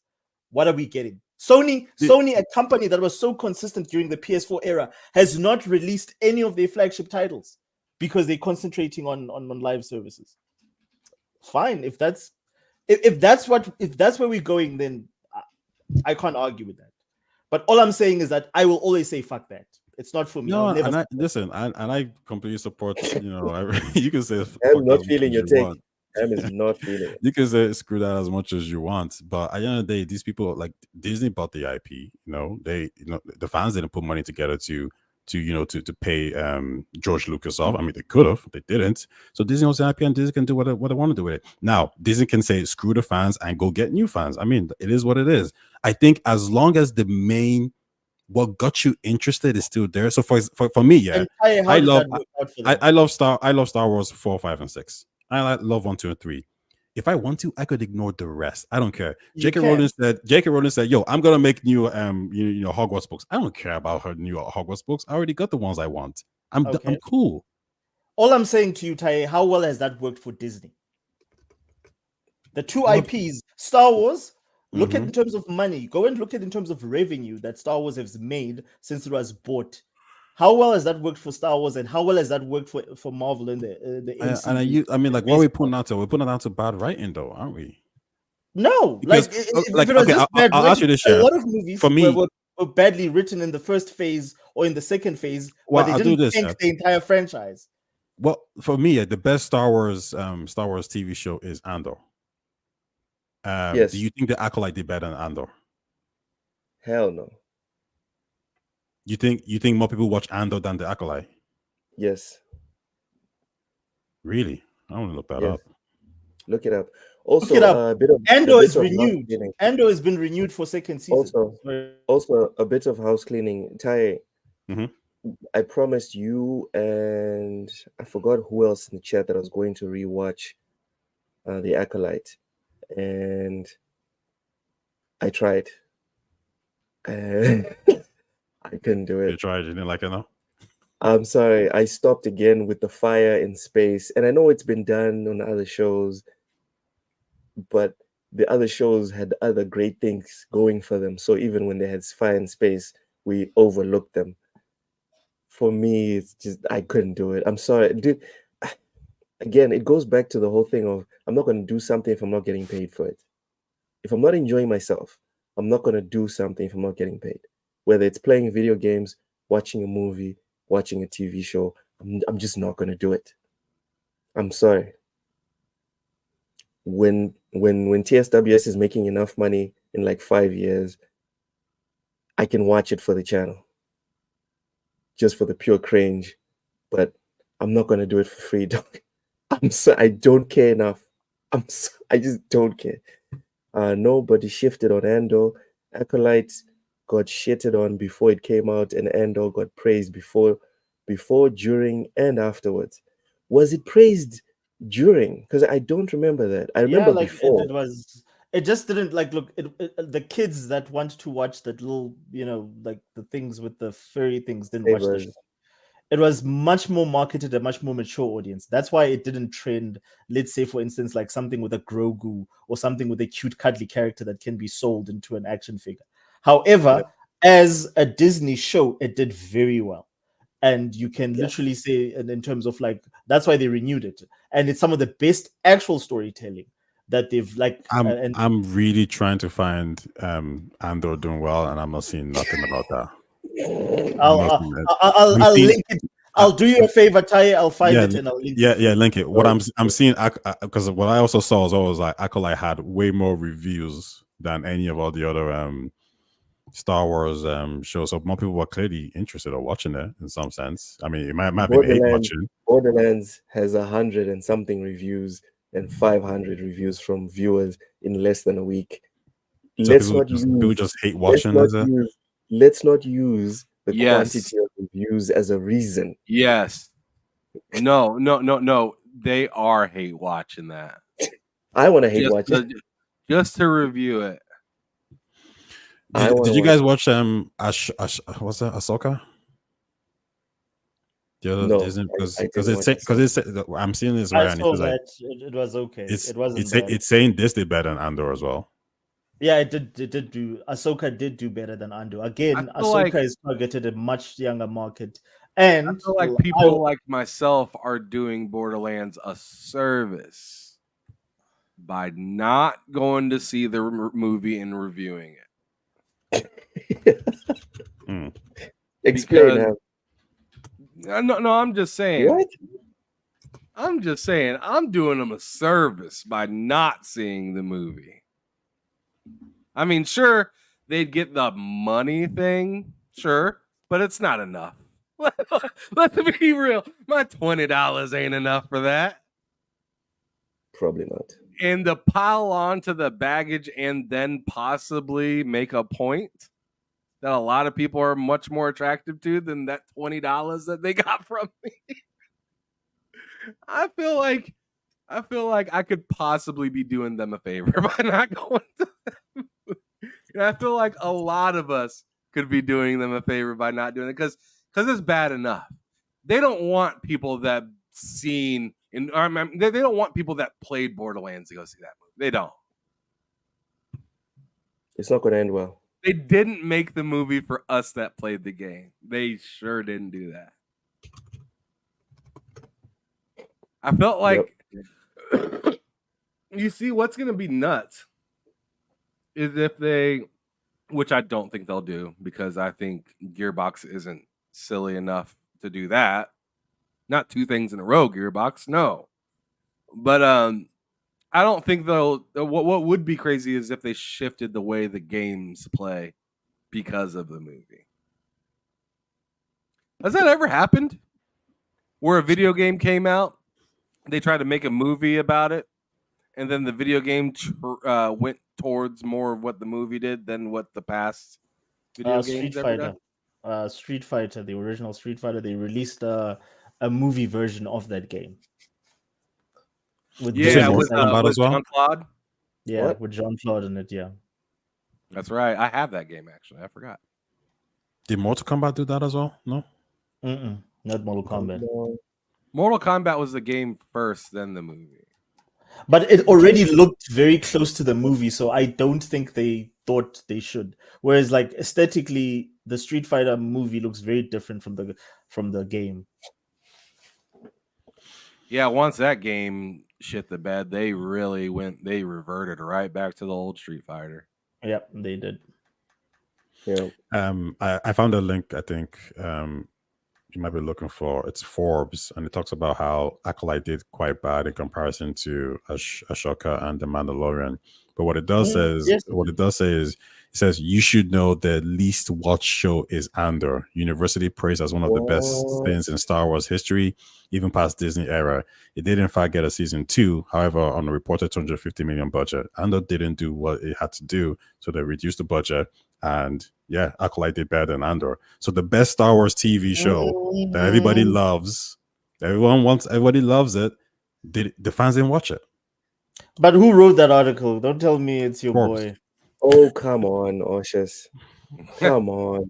It's Forbes. What man. up, Cypher? I popped into his party chat earlier, but my audio, my mic wasn't working, so Yeah. this was what it was. But anyways, yeah, go ahead, Lo. My bad. Oshus, just take the L, bro. We L for what? For we Andor. all agree that Andor is the L best for TV lucky. show that's come out. Yep. It's the best show that's come out. But being the best doesn't mean that you win the awards. No, I don't know. Like, I wanna see those numbers though. I wanna Oh see my those. lord! All right, fine. You guys can sort this out another time. We will, like, We because saw I that don't on the trust. chat. I'm not. We saw that on Right. the chat. Put it in the private chat. Yeah, we'll Fine, do. put it in the private chat because I'd like to do some house cleaning every Sure. single week. I think that'll be fun. You're basing it off one article. Stop it. Well, we need to find counter articles, and they better be as reputable as Forbes. It can't be like All I can see that 7.com. buried Andor is that stupid budget. Like, the budget is 250 million. Like, I don't understand why Disney's making TV shows that cost 250 freaking $million. Yes, like, Well, I think Andor is a good pick for that. Anyways, I feel like it's silly what Yobi said, and I'm not dogging him at all. I think what he said makes sense, but just because you make sense doesn't mean it doesn't sound silly, right? Okay. So he says Borderlands was originally made for mature audiences after they finished Powers.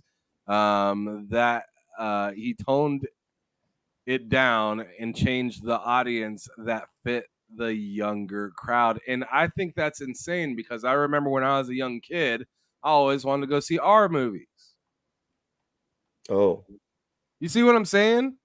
Like, why would you tone it down doing the when, opposite. like, if a kid wants to see something, they're gonna see it. What are you gonna? It's rated R. You can't see it in theaters. They're like, all right, I'll just wait for it to hit Netflix. like what? Like, I don't understand. Like, why would you tone down something that is that was made to be mature? Like literally, when you go through like one of the opening scenes from Borderlands, when you turn on the game before you even hit start, like a head explodes. That's wild. Like a psycho's like head explodes or something like that. you know, and there's another scene where bro got hit by like a train or something like that. You know, I think that was Borderlands 2 with the where they were all on a train and shit like that right at the opening cutscene. Like the whole thing was just built around mature, but like immaturity in a mature setting. It was camp. It was camp. It So, was like those Suicide Squad movies. Yeah. it was very much that kind of culture, right? And it's weird because Loke read a review from it earlier, and they didn't get Suicide Squad feels. They got Guardian of the Galaxy feels from it. And I'm That's like, not good. if you left that movie feeling like you watched a subpar Guardians of the Galaxy, then they really missed the mark. Yes. Because it's supposed to be like shit talking, like you walking in on somebody rigging an explosive, and you know, like somebody getting tortured, like dead serious. Like whatchamacallit, when you met that really overweight woman that was like Yes.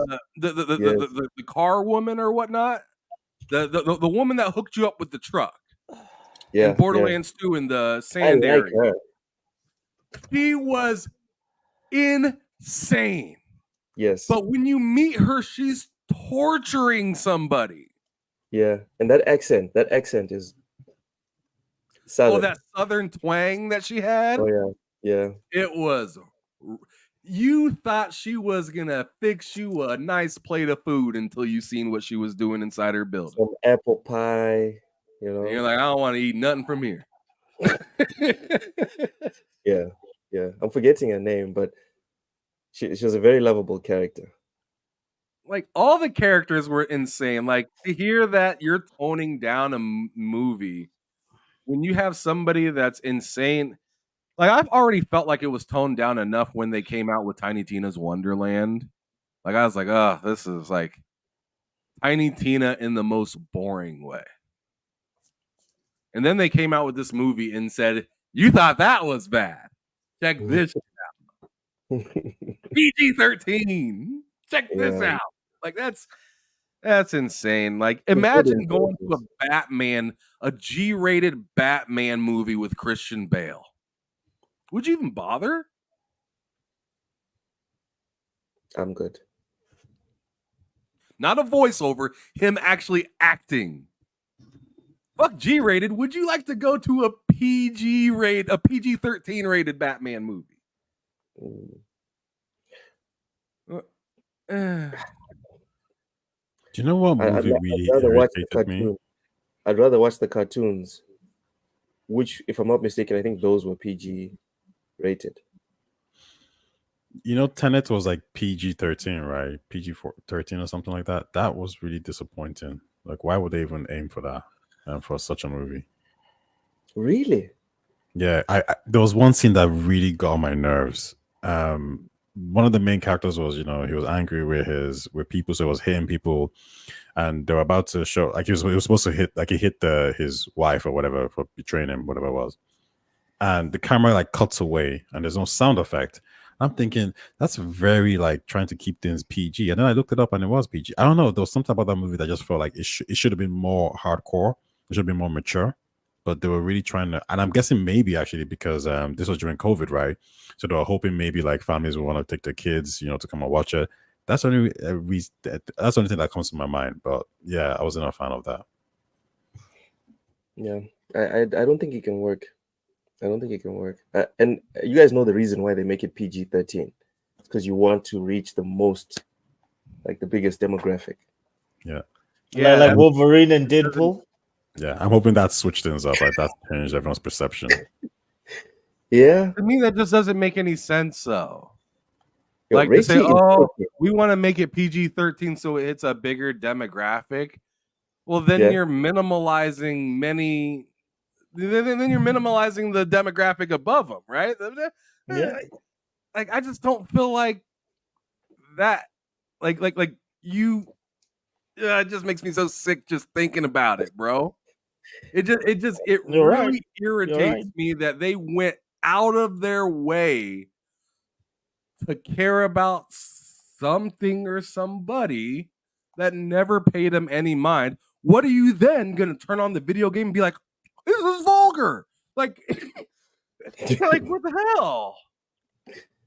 Damn. Like there is no good entrance point at this point now. It's like, all right, you can enter from the video game and then go into the movie and be like, oh man, they really toned it down. Or you can go from the movie into the video game and be like, oh my god, this is what I bought my child. Truth. Where's the access point? Where's the smooth sail? That's a good question. Silent Cypher, thank you so much for the super chat, bro. Appreciate it. Says Telltale's Borderlands game was the best thing that has been done with the Borderlands brand after this runny dump of a movie. That remains true. Have you guys played Telltale's Borderlands game? I played a little bit of it. I haven't played it a all. little bit, not the whole. I actually still called- need to play that game. I own it. It's actually called Tales from the Borderlands. Yeah, Tales Yep, from the Borderlands. That's Yep. the one. Oshas, have you played it? I played like when they had like a season available. Like they always used to release like An demos. episode, not a episode. season. Ty, have you I played? played an episode. Yeah. No, I haven't played it. All right, so that game is one of the best, no cap, stories in a video game that you will ever play. I'm not even talking about Borderlands stories. I'm talking about stories, period. Cult Classic Cage, welcome in. Cult Classic Cage, can I send you the link to today's show? Because Oh we my want lord. we want to hear it from the I horse's said mouth. invite her. Yeah. What happened to your channel? Please follow me back on Twitter. I just followed you, Yep. Same. and we need to know, why did they suspend your channel? Oh, you did follow me back. Damn, that was quick. That was quick. God damn. All right. Let me shoot you this link. Let me shoot you this link. What? I want to hear this. Do you guys want to hear it? You guys want to know? Yeah, I actually- think that. Yeah, I do. I think it's worth hearing. Yeah, like I'm not for that guy. What's his name? Black Viking. He's a huge Xbox Hey, tread expert. softly. He's a friend of the channel. Tread softly. He might be, but like I'm just like his posts are always like just super Xbox. Like everything Xbox is never wrong. Aye. You're always against Xbox. So what? Exactly. like, so Oh shit. exactly. So you You can't got trust. your ass though. Bro got your ass though. You always are hating, and you mad at him because he's always happy. Yeah, Like because he's always capping for everything that Xbox is like, and I used to be No. like a huge fan of those guys until like I disagree. Oshas, do you follow Black Viking? I do. Well, no, I don't think I I've follow him seen- anymore. I've seen I him unfollowed him. I've seen him criticize Xbox for days. Nah, I haven't. He is Like, he is an Xbox fan, but he is not like a zealot. I used to follow him and the other guy. I don't know if it's the same dude. Fuck, I forgot what his name is. Who? But they were like he was also like a very Xbox centric guy that made memes, and he like made like really good memes. I don't see him a lot. Darius something. Darius Fears? Fears. I don't see him a lot anymore.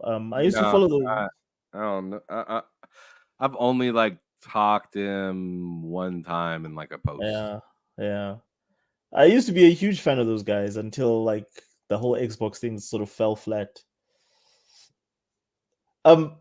Ham, earlier this year, Ham, you were, I know that like you were friends with these guys or you knew these guys online. What happened to Dealer, bro? Like I missed the Real Deal podcast. Like, I mean, I don't know where people get the idea of I was close to people. but you were always like they're always shouting you out. Like I mean, Ham was like he was always in the like in their mentions and stuff.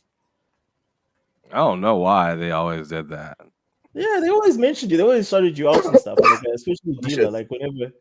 Oshas. Probably because I was interviewing people that they've heard of before. I Yeah, don't know. yeah. Probably because of that. I mean, I've never been on Diller's show before. Never been on Oh. Colt's show before. I don't Oh, know why okay, no. that say anything to me. Osha, Silent Cypher is asking you, would you like it more if you posted about Sony instead? Like, I don't own a PS5. Like, I the only PlayStation like I play right now is the PS4, and it's not even the PS4 Pro. Like, me being discontent with Xbox doesn't mean I'm a PlayStation guy. Like, I don't care. They're both pieces of plastic. I just feel that like the one offers a little bit more value propositions to his customers than the other. This guy says, I don't care, but let you start talking about Xbox's shortcoming. Watch him rant for the next 10 minutes. Yeah, but I I don't agree. think I don't think Yeah, it go matters ahead. if it's a rant or not. Is what he's saying facts? Like, Like, can am you I tell us lying what about you meant? Xbox? Yeah, if he's not lying, then there's nothing to say. You lying though. What am I lying about Xbox though? Like, what did I say that was a lie? That it's all negative. No, I never It's said not all that. I negative. just point out decisions that have not worked for them. Like, what have I said that's negative, that's not applicable, that's not true? Yeah, Oh, Halo okay. sucks. Do they not delay games every single time that they announce them? Was I lying? I don't keep track of how many games have been delayed, so I can't. I used to be a hardcore Xbox I guy. mean, who works I for the mean, if we're community. being real, everybody delays games. So. But Sony That's true. Sony more delays often, games too. more often than No. not meets their dates though, Luke. Pretty so- much Yeah, all no, the I games think that we got this generation were delayed. no, I think that there's a no, difference. dude. There's a a huge difference though. difference. Like, I think Oh, then please name me a few. okay, Okay, I think Stellar Blade. What was Starfield was delayed 3 times. Yeah, one internally Yes. and two. Like your biggest game. I didn't say delayed- Xbox. I said PlayStation, bruh. PlayStation. Tell me the PlayStation games that weren't delayed. Final Fantasy VII. That's not a PlayStation It's remake. not game. a PlayStation game. I mean, like everything that they released. Like, okay, Now we're Spider-Man. about to get to the point where it's like there's no God of War PlayStation was game. delayed. Horizon Forbidden West was delayed. Spider-Man 2, No. not delayed. I don't think so. Ratchet and Clank, not delayed. Returnal, not delayed. Demon Returnal Souls, wasn't theirs not... when they. Returnal wasn't theirs when they. Okay, fair enough. launched the Demon game. Souls, when they released the game, not delayed. What else? The they released remake? this year? I think Yes, was Demon Gran Turismo Souls was delayed. No, it wasn't delayed. Should have been. They've- I don't even think. I'll be honest. I don't even think that's the main issue. I think the thing is you can delay games if you want. Like for example, Xbox is delaying Avowed because they have so much left for gamers to play, so it doesn't really Now matter. they have too The many problem is games. when you delay games and you have nothing to make up for it. That's a huge problem, right? Or they come up subpar from what you sort of like promised you were doing, or you were polishing the games for. Yeah, Which exactly. happens- I think what was it? Xbox Worship was it 2022 when they delayed Redfall and Starfield, Yep. and there was nothing to make up for They- that. That was exactly. And then Redfall launches to be a dud after being delayed for like almost like what 6 months to 8 months. It's a complete dud, goes nowhere. Oshas, all right. Put the lotion away. You're having too much fun. You. Cult Classic, Cult What's Classic good, Cage, y'all? welcome in. How you Yo. Howdy. doing? Yeah, see. Oh, just You chilling. good? I just woke up. Do I sound okay? Because I know that my mic is. I had to set it up again for some reason. You're good. All right, What have cool. you been playing recently? Cult Classic Cage. Bro, I'm trying to finish this goddamn Fortnite Battle Pass. Like, I feel like it's a waste of money if I don't. I have to finish it, like, every single one, even if. Gran Turismo was delayed, by the way. Oh my Oof. god. Was it really? How Yeah. much was the Fortnite Battle Pass? Guys, Okay. settle down. All right. We'll It- get back it's to the too console much, wars man. and everything. These battle passes are too goddamn high. But you keep paying them. You keep buying them. Absolutely, man. They sucker me in every time. Yep, pretty much. Cult Classic Cage. The Yes, reason sir. we have pulled you up here and we want to have a chat is because I had a specific tweet that a friend of the channel Mhm. quote tweeted you on. And for some reason it said your account was suspended. I hadn't Unfortunately, yeah. noticed in the past few days or weeks that your account was suspended. Oh, it's So been like when 4 or 5 days. oh, okay. All right. All right. So when I go and check, I was like, what the hell? Why is the account suspended? And then we searched and we found your new account, and I promptly followed you. Thank you so much for following back. Appreciate that. Absolutely, man. You the brother. So me personally, and I'm guessing the rest of the chat, we want to know what happened. Oh, it's Why did you get hilarious. suspended? First off, I earned that shit. I would have did it all over again. I don't care. Twitter is Okay. garbage. So like, you think I can't make another Twitter and get another 2,000 followers and make people mad again and all that. That's easy work, man. There's so many butthurt people on Twitter, dog. I'm gonna get all the attention I want. So anybody that thinks that this is such a hindrance, nah, brother. You really are overthinking it. There's some people that really do take Twitter seriously though. But yeah, basically a bunch of retard PlayStation role players. That's literally what they are. I don't think they can afford video games. So they take to Twitter to actually pretend to be like characters. Like they tend to be like Star Wars role players. Yeah, they pretend to be like Okay. Star Wars cartoon characters. And their whole goal is to bait you to saying something, and they're like a little gang. It's hilarious. Like these motherfuckers really think they need a Crips or some shit. It's funny as fuck. But they'll bait you into saying crazy shit on Twitter, and then they'll have themselves and all their little retard cronies report you. Okay. And like, yeah, it's very strange ass behavior. They keep tabs on me because, well, I call them console gremlins for a reason. I coined that term. Anybody else that says otherwise, I know some people trying to steal the term, but that's No, my first shit. time I heard it was you. First time I heard someone take Absolutely, constant gremlin. the real ones know. I Yeah. appreciate you, brother. But So yeah. So basically, somebody said something. I can't remember what what they said to me, but I okay, don't. but what did you say? Oh, I could. Well, the person was actually proud to post their report. Like they don't realize that they posted their own L. But I'll even read you verbatim what I said Let's because go. he Let's posted the go. actual case of reporting. Let's I go. replied to whatever they said, and mind you, I also put a video on it too. So I really don't think I'm gonna get of me talking shit to them after tweeting what I tweeted. So I can't even say what was on there because I say what I say and I'll let it go. I don't dwell. But I said, quote unquote, "You're a fat fuck failure at life. You probably ain't seen your dick in a decade. Only pussy you ever seen is on a screen. I'd tell you that I'd fuck your old lady, but the only old lady you got is your mother that can't get rid of you." Damn. Like I said, it was worth it, man. God. What? Oh my goodness. And does that just lead to like a suspension, or is it like You a don't have to take your soul like that.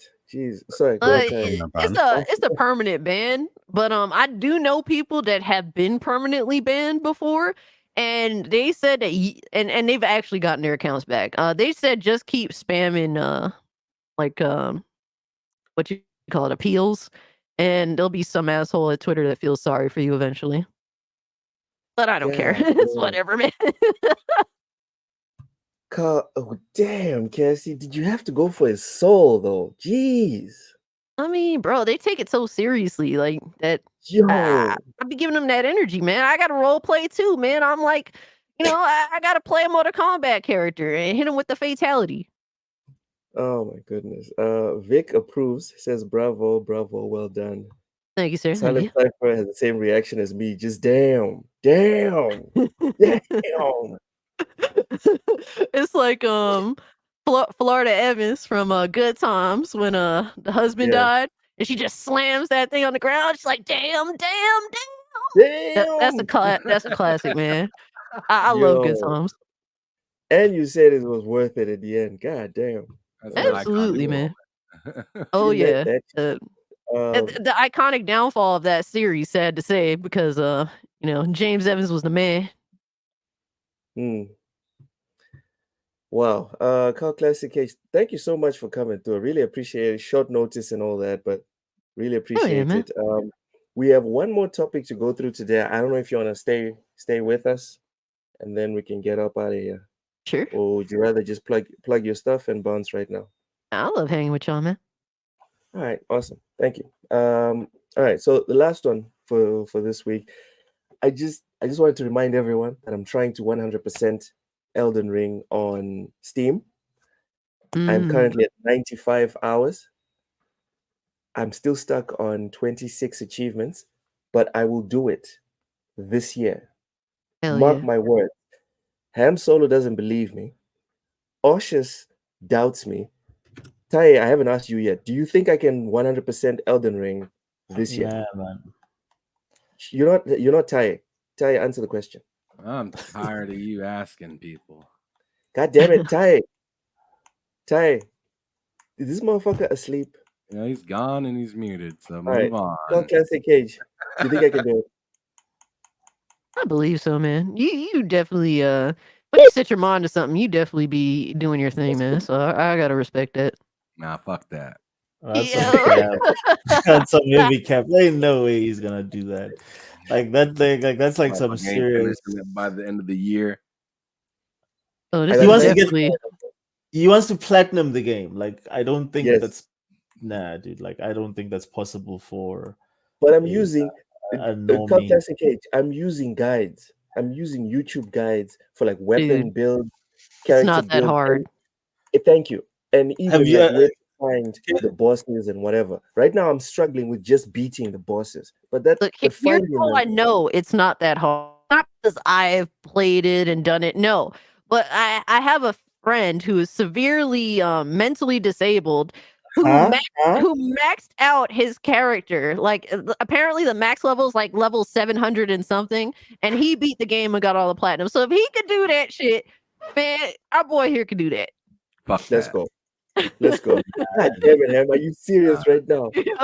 You can say that there's a novice mode, and I still don't believe in this sucker. Nope. Yo!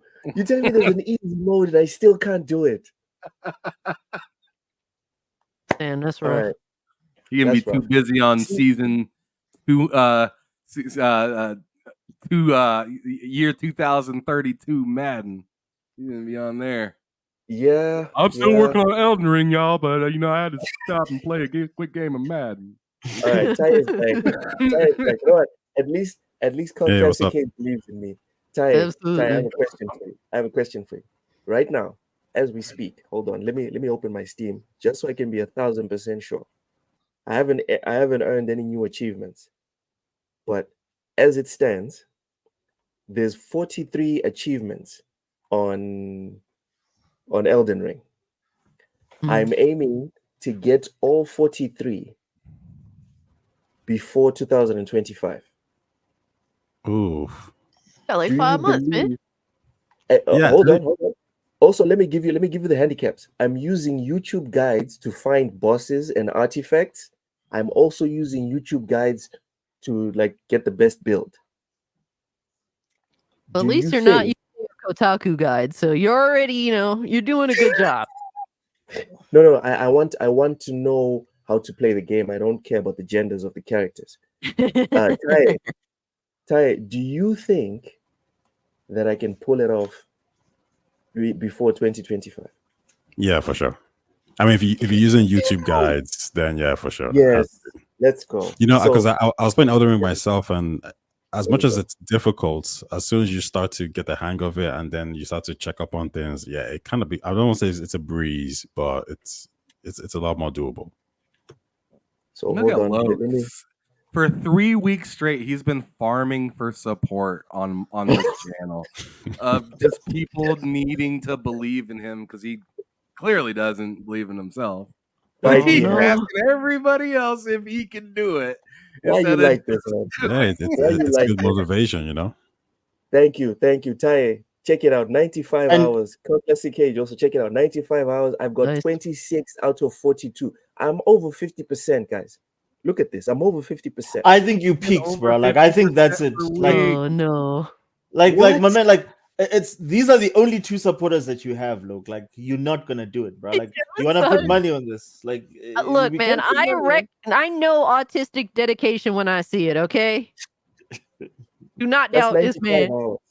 I That's don't think 95 Loke hours. has that dog in him. That, like, I don't know. Same. Like, especially if you've got like lots of games to play, dude. You're just not gonna have people that do that are people that like just play Elden Ring and that's all they do every day, all day, and maybe another 2 games. You don't have like a backlog of like 50 games that you still want to get to. Like, and no one's gonna do that. Like, why? Cautious.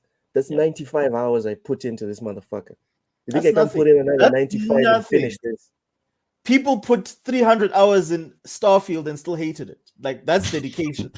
Oh I yeah, don't that's hate- how I man. don't That's hate. how you work a Bethesda RPG though. That's just what it is, bro. I played Fallout 4 for 300 hours and I can't stand that fucking game.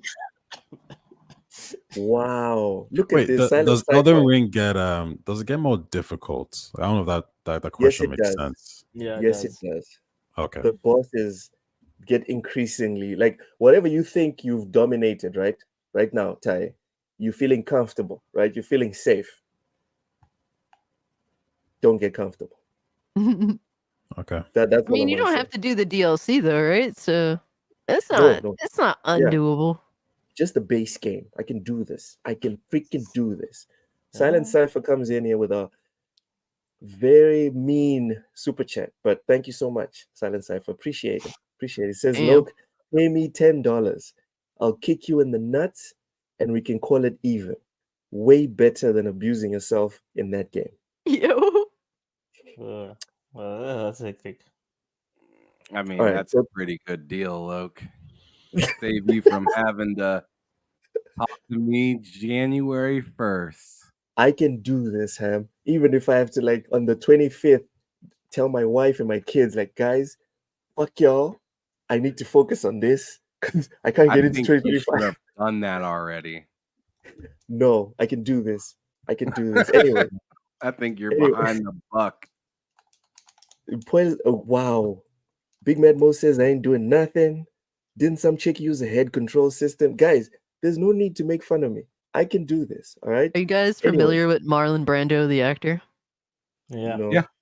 You remember how he used to look when he was young? He was freaking jacked. He was one of the most like he was an insane bodybuilder of his time. You didn't really see dudes that were as jacked like Brando. And then you see Brando when he's old and he's fat and that, bruh, that's gonna be Loke when he's done. He's gonna come out that room. He's gonna be super bald. He's gonna be super fat. His nails are gonna be growing so long that he's gonna have to have a committee come and get a chainsaw to cut them shits. Like he's gonna do it, but that's what it's gonna cost him. I know. We're going to You call telling me- Loke DeVito over here. Listen, if I have to skip the gym to do this, then fuck it, I'm not gonna do it. But anyways, let's get into this article just so I can Shut feel up, bad. Penguin. Just so I can feel just so I can feel even worse. Jeez, man, now I'm the Penguin. All right, Elden Ring streamer defeats Shadow of the Erdtree's final boss on PS5 and PC simultaneously using a DualSense and a dance pad. Like, I'm not even gonna Yeah, I get into saw the that. article. I'm not even gonna get into the article. I just want everyone here to admit none of us is ever going to be as good as this person. And Yeah, why she's- would you want to though? Like, that's- Yeah, that's kind of where I'm kind of at. I'm just like, Look, what? guys, look, you just have to accept the reality that we got schooled by a chick, bro. Like straight up. Like, it is what it is, man. Yeah, So, video. yo, most women are shit at video games, but then you got those prodigies, man, occasionally. Wait, sorry, I I don't think I don't understand. She beat the game using Yeah, at the there it same is. time. There it is, right there. Yep. It's pretty. So ridiculous. she beat the game twice at the same time. It's wild. At the same time, one using a controller, one using a dance pad. That's pretty impressive.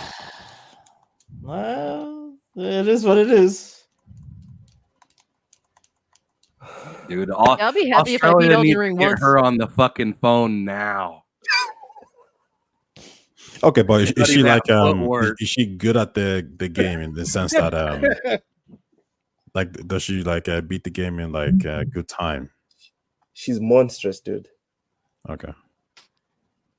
In a She's good beyond time, good. it don't matter. She's Loki ain't beyond even good. beat the game like that yet. Look at Nah, her. because for example, like there's Like- some people out there who are really good at like playing Smash Bros. Like with the Wii stick, right? And that's like an achievement in itself. Like I use a controller, but just because you're good at using a controller, a different type of controller or a difficult controller, doesn't mean you're actually good at the game, right? But Like, the I- thing I- is, she's literally beating the final boss twice at the same time. Like the she has, same she is using Dude, like I don't double the even brain care. power. It's insane. Yeah. Like, I don't even care. I don't even care. Like, is it easy on the dance pad? Is it not? I don't give a fuck, dude. I can't beat Elden Ring right now with just the controller. It's impressive, I suppose. Yeah, a lot No, of it's things are 100% impressive. impressive. It's just I would never need to be that good. Yeah. Oh wait, like, is this what she does? Like, does she just stream and Yeah, she, this is you what know, she does kinda this? does. Yeah. This is Okay, what- I She's, mean, she's yeah. beat several games on dance pads, I think, and stuff like that. Yeah. I think I've seen that. Yeah.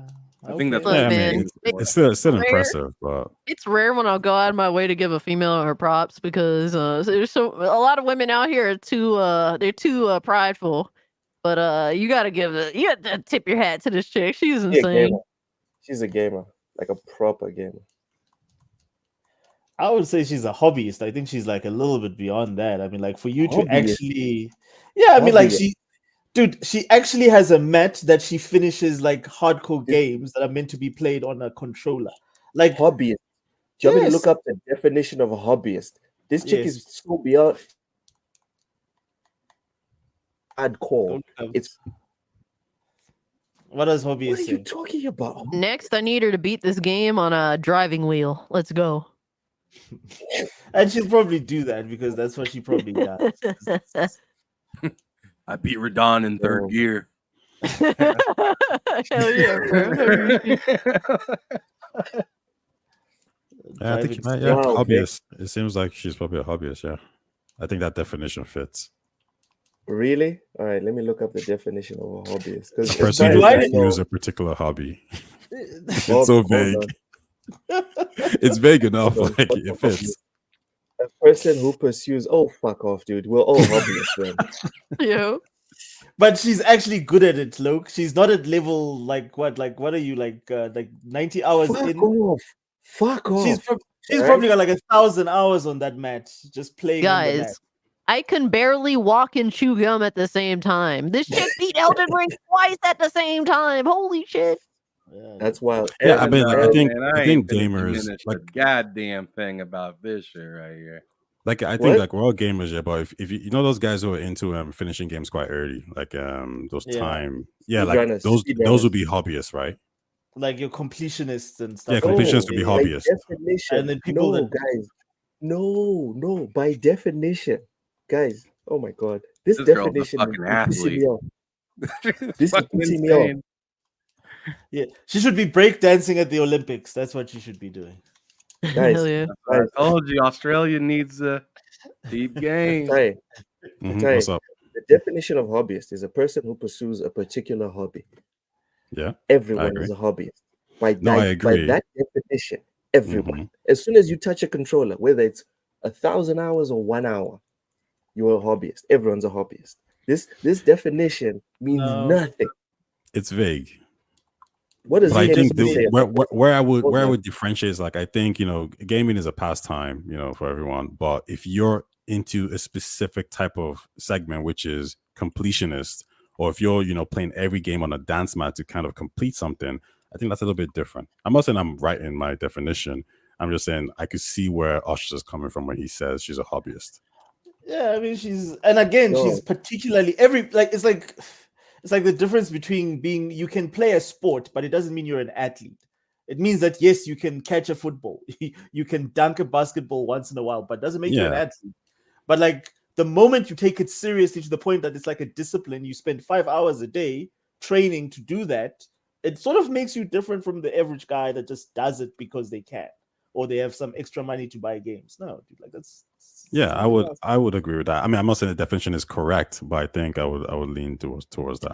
I just checked the Oxford definition and I'm disappointed in this Oxford. guy. What I else? thought Merriam-Webster. I thought Merriam-Webster was the one ruining the English language. Turns out Oxford is also slacking. Damn. What do they say? Anyways, same thing. Oh. Just in more fancy English. Vic says, "Loke, you suck. Give it up." All Oh right. no. On that note, we've come to the end of another episode of Everything Plus Gaming, episode 5 on TSWS Gaming. We unfortunately lost the first iteration of the show because we were dunking on the lady from the Olympics, and turns out YouTube does not like that. Oof. Yeah. Not like that. Anyway, let's do the outros. Call Classic Cage. Please plug your stuff. Tell people where they can find you, what you're up to, etc., etc. First off, shout out to my boy Osseous, man. Good to see you, dog. Hope you're doing well, man. Same. Thank you. And yes, since my Twitter is gone, it is no longer Cult Classic Cage for Twitter. It is Mario Kart. Because yes, I had to go into my bag of tricks and flex. I wasn't gonna take a straight L. No, I was gonna go into my bag and pull out the Mario Kart handle, just so the people that hate me could be like, how did she do that? I got shit. You don't know me. Anyway. Yeah, because Yes. Yeah. how is that So even hit up available? look, brother, I go back a long ways, bro. But yeah, definitely follow me on Twitter, man. Because we got build it up again. It'll be built up pretty fast. You know, what can I say? At this point, people just like I don't know why, but people pay attention to me. I still don't get it. And the people that don't like me, it's weird. Just leave me alone if you don't like me. I don't get it, but hey, man, it is what it is. But Cult Classic Cage on YouTube, definitely talk about gaming, and I started a movie channel as well where I've been reviewing some movies and talking, good movie discussions, and that is the Movie Cage. But thanks for having me on, bro. It's fun, definitely talking about it. And I'm surprised. Yeah. I mean, like the fact that you guys were interested. I'm glad that you guys did find me. Because I've been trying to follow everyone that I followed over 1,000 people. You know, it's so hard to find everybody again. But thank you guys for We'll reaching be out. back. Don't worry, we shall be back. Absolutely.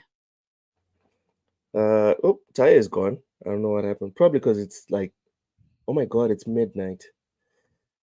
Oof. Oh yeah. And then he sent me a DM. Taya's like gone. Anyway, Oshus, plug your stuff. So despite like what everybody believes, you can find me on South Africa's biggest Xbox community on Facebook, Xbox Players Trolling. SA. You're a traitor. That's what you are. So On every podcast that you show up on, you're shitting on Xbox. Because I care, or I used to care. Meanwhile, the guy is one of the leaders in the Xbox community in South Africa. That's what's happening. Yeah. Aside from that, I'm on Twitter and on Instagram. My name is the same everywhere. It's Osir7 or a derivative of that. Yeah. And here with you guys whenever. Tuesdays. It's called Tuesdays. Tuesdays at Everything But Gaming or Everything and Gaming. Is it Tuesdays or is it Mondays? My bad. Sorry, Mondays. Mondays. Okay. Yeah. Yes, Everything Plus I don't know Gaming. what time it is over there, but It was Everything But Gaming, but because I can't stay away from video games, I kept sprinkling a little bit of video games and like, okay, fuck it. Everything Plus Gaming. Anyways, yeah. Go ahead. No, I just wanted to say, like, and to Cassie, please, keep up the good work. Some of us appreciate what you do on social media, so keep it up. Like, don't let those weirdos get you down. Of course not, man. Deterred. Be yourself. Yep. 100%. And I encourage everyone else to do the same. For sure. Ham, anything you wanna plug before we get up out of her? Yeah, I'm gonna be doing unboxing of the Unreal X-Real glasses here. Unreal. In the next coming day or two. I'm working on the edit pretty much right now. Yeah, it's a dope pair of glasses that do AR, which is pretty nice, and they're really easy to take around and do stuff with. And Loke thought I was just wearing a new pair of shades earlier, and then I had to tell him playing video games on my glasses, and Dang. he's like, "Oh, those are." Yeah, and I was like, "Yeah, they're AR glasses. Actually, They're that's not not just what regular happened. Man. shades. They're not like these." Yeah, it happened several times. I was like, I'm playing games. I was like, yeah, I don't care about your games. Can you give me one of those shades? He's like, no, but I'm playing games. I was like, "Oh, but never mind your games. I want one of those shades. And then he took them off and had to show me inside. Like, no, the shades literally have games in them, and my mind just exploded. So you guys make sure to watch that video. When is it live, man? Like I said, it's gonna be either tomorrow or Wednesday. One of the two. I All haven't. right. Just depends on when I get done with it. Good times, good times. Tomorrow, I will attempt to live stream Football Manager so everyone can find out why I'm so addicted to Football Manager. Ham is going to help me out because apparently I can just do it off my PC. I don't need any capture cards or whatever because it has NVIDIA something. So we'll see what happens tomorrow. GeForce Thank Now. you yes, that. Thank you so much to the super chats from Silent Cipher. We had a couple of member chats here from Sir X-Man and Raichi, etc. Thank you so much to Dragonheart, Yobi, Big Man Mo, Poison Maniac for sharing out the stream on Twitter. Thank you so much. Vic, the motherfucking click, even though you don't believe in me, thank you for coming through. Sergeant Sentinel was in here earlier on. Vincent Vega, as usual.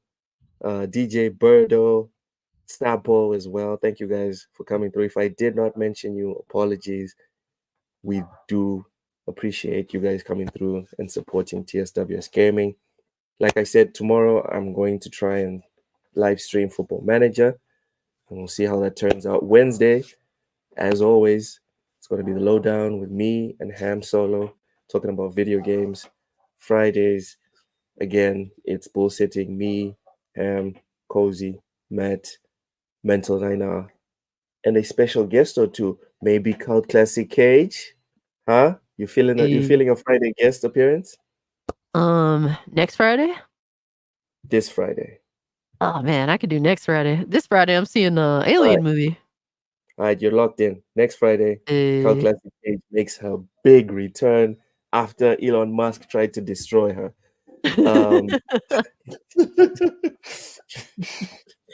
He failed. Much love, He guys, tried. man. He tried and he failed. Anyways, that's us. Thank you so much, everyone. You guys have yourselves a blessed Tuesday. Oh, sorry, Monday. We'll see you tomorrow. Jeez. Bye-bye.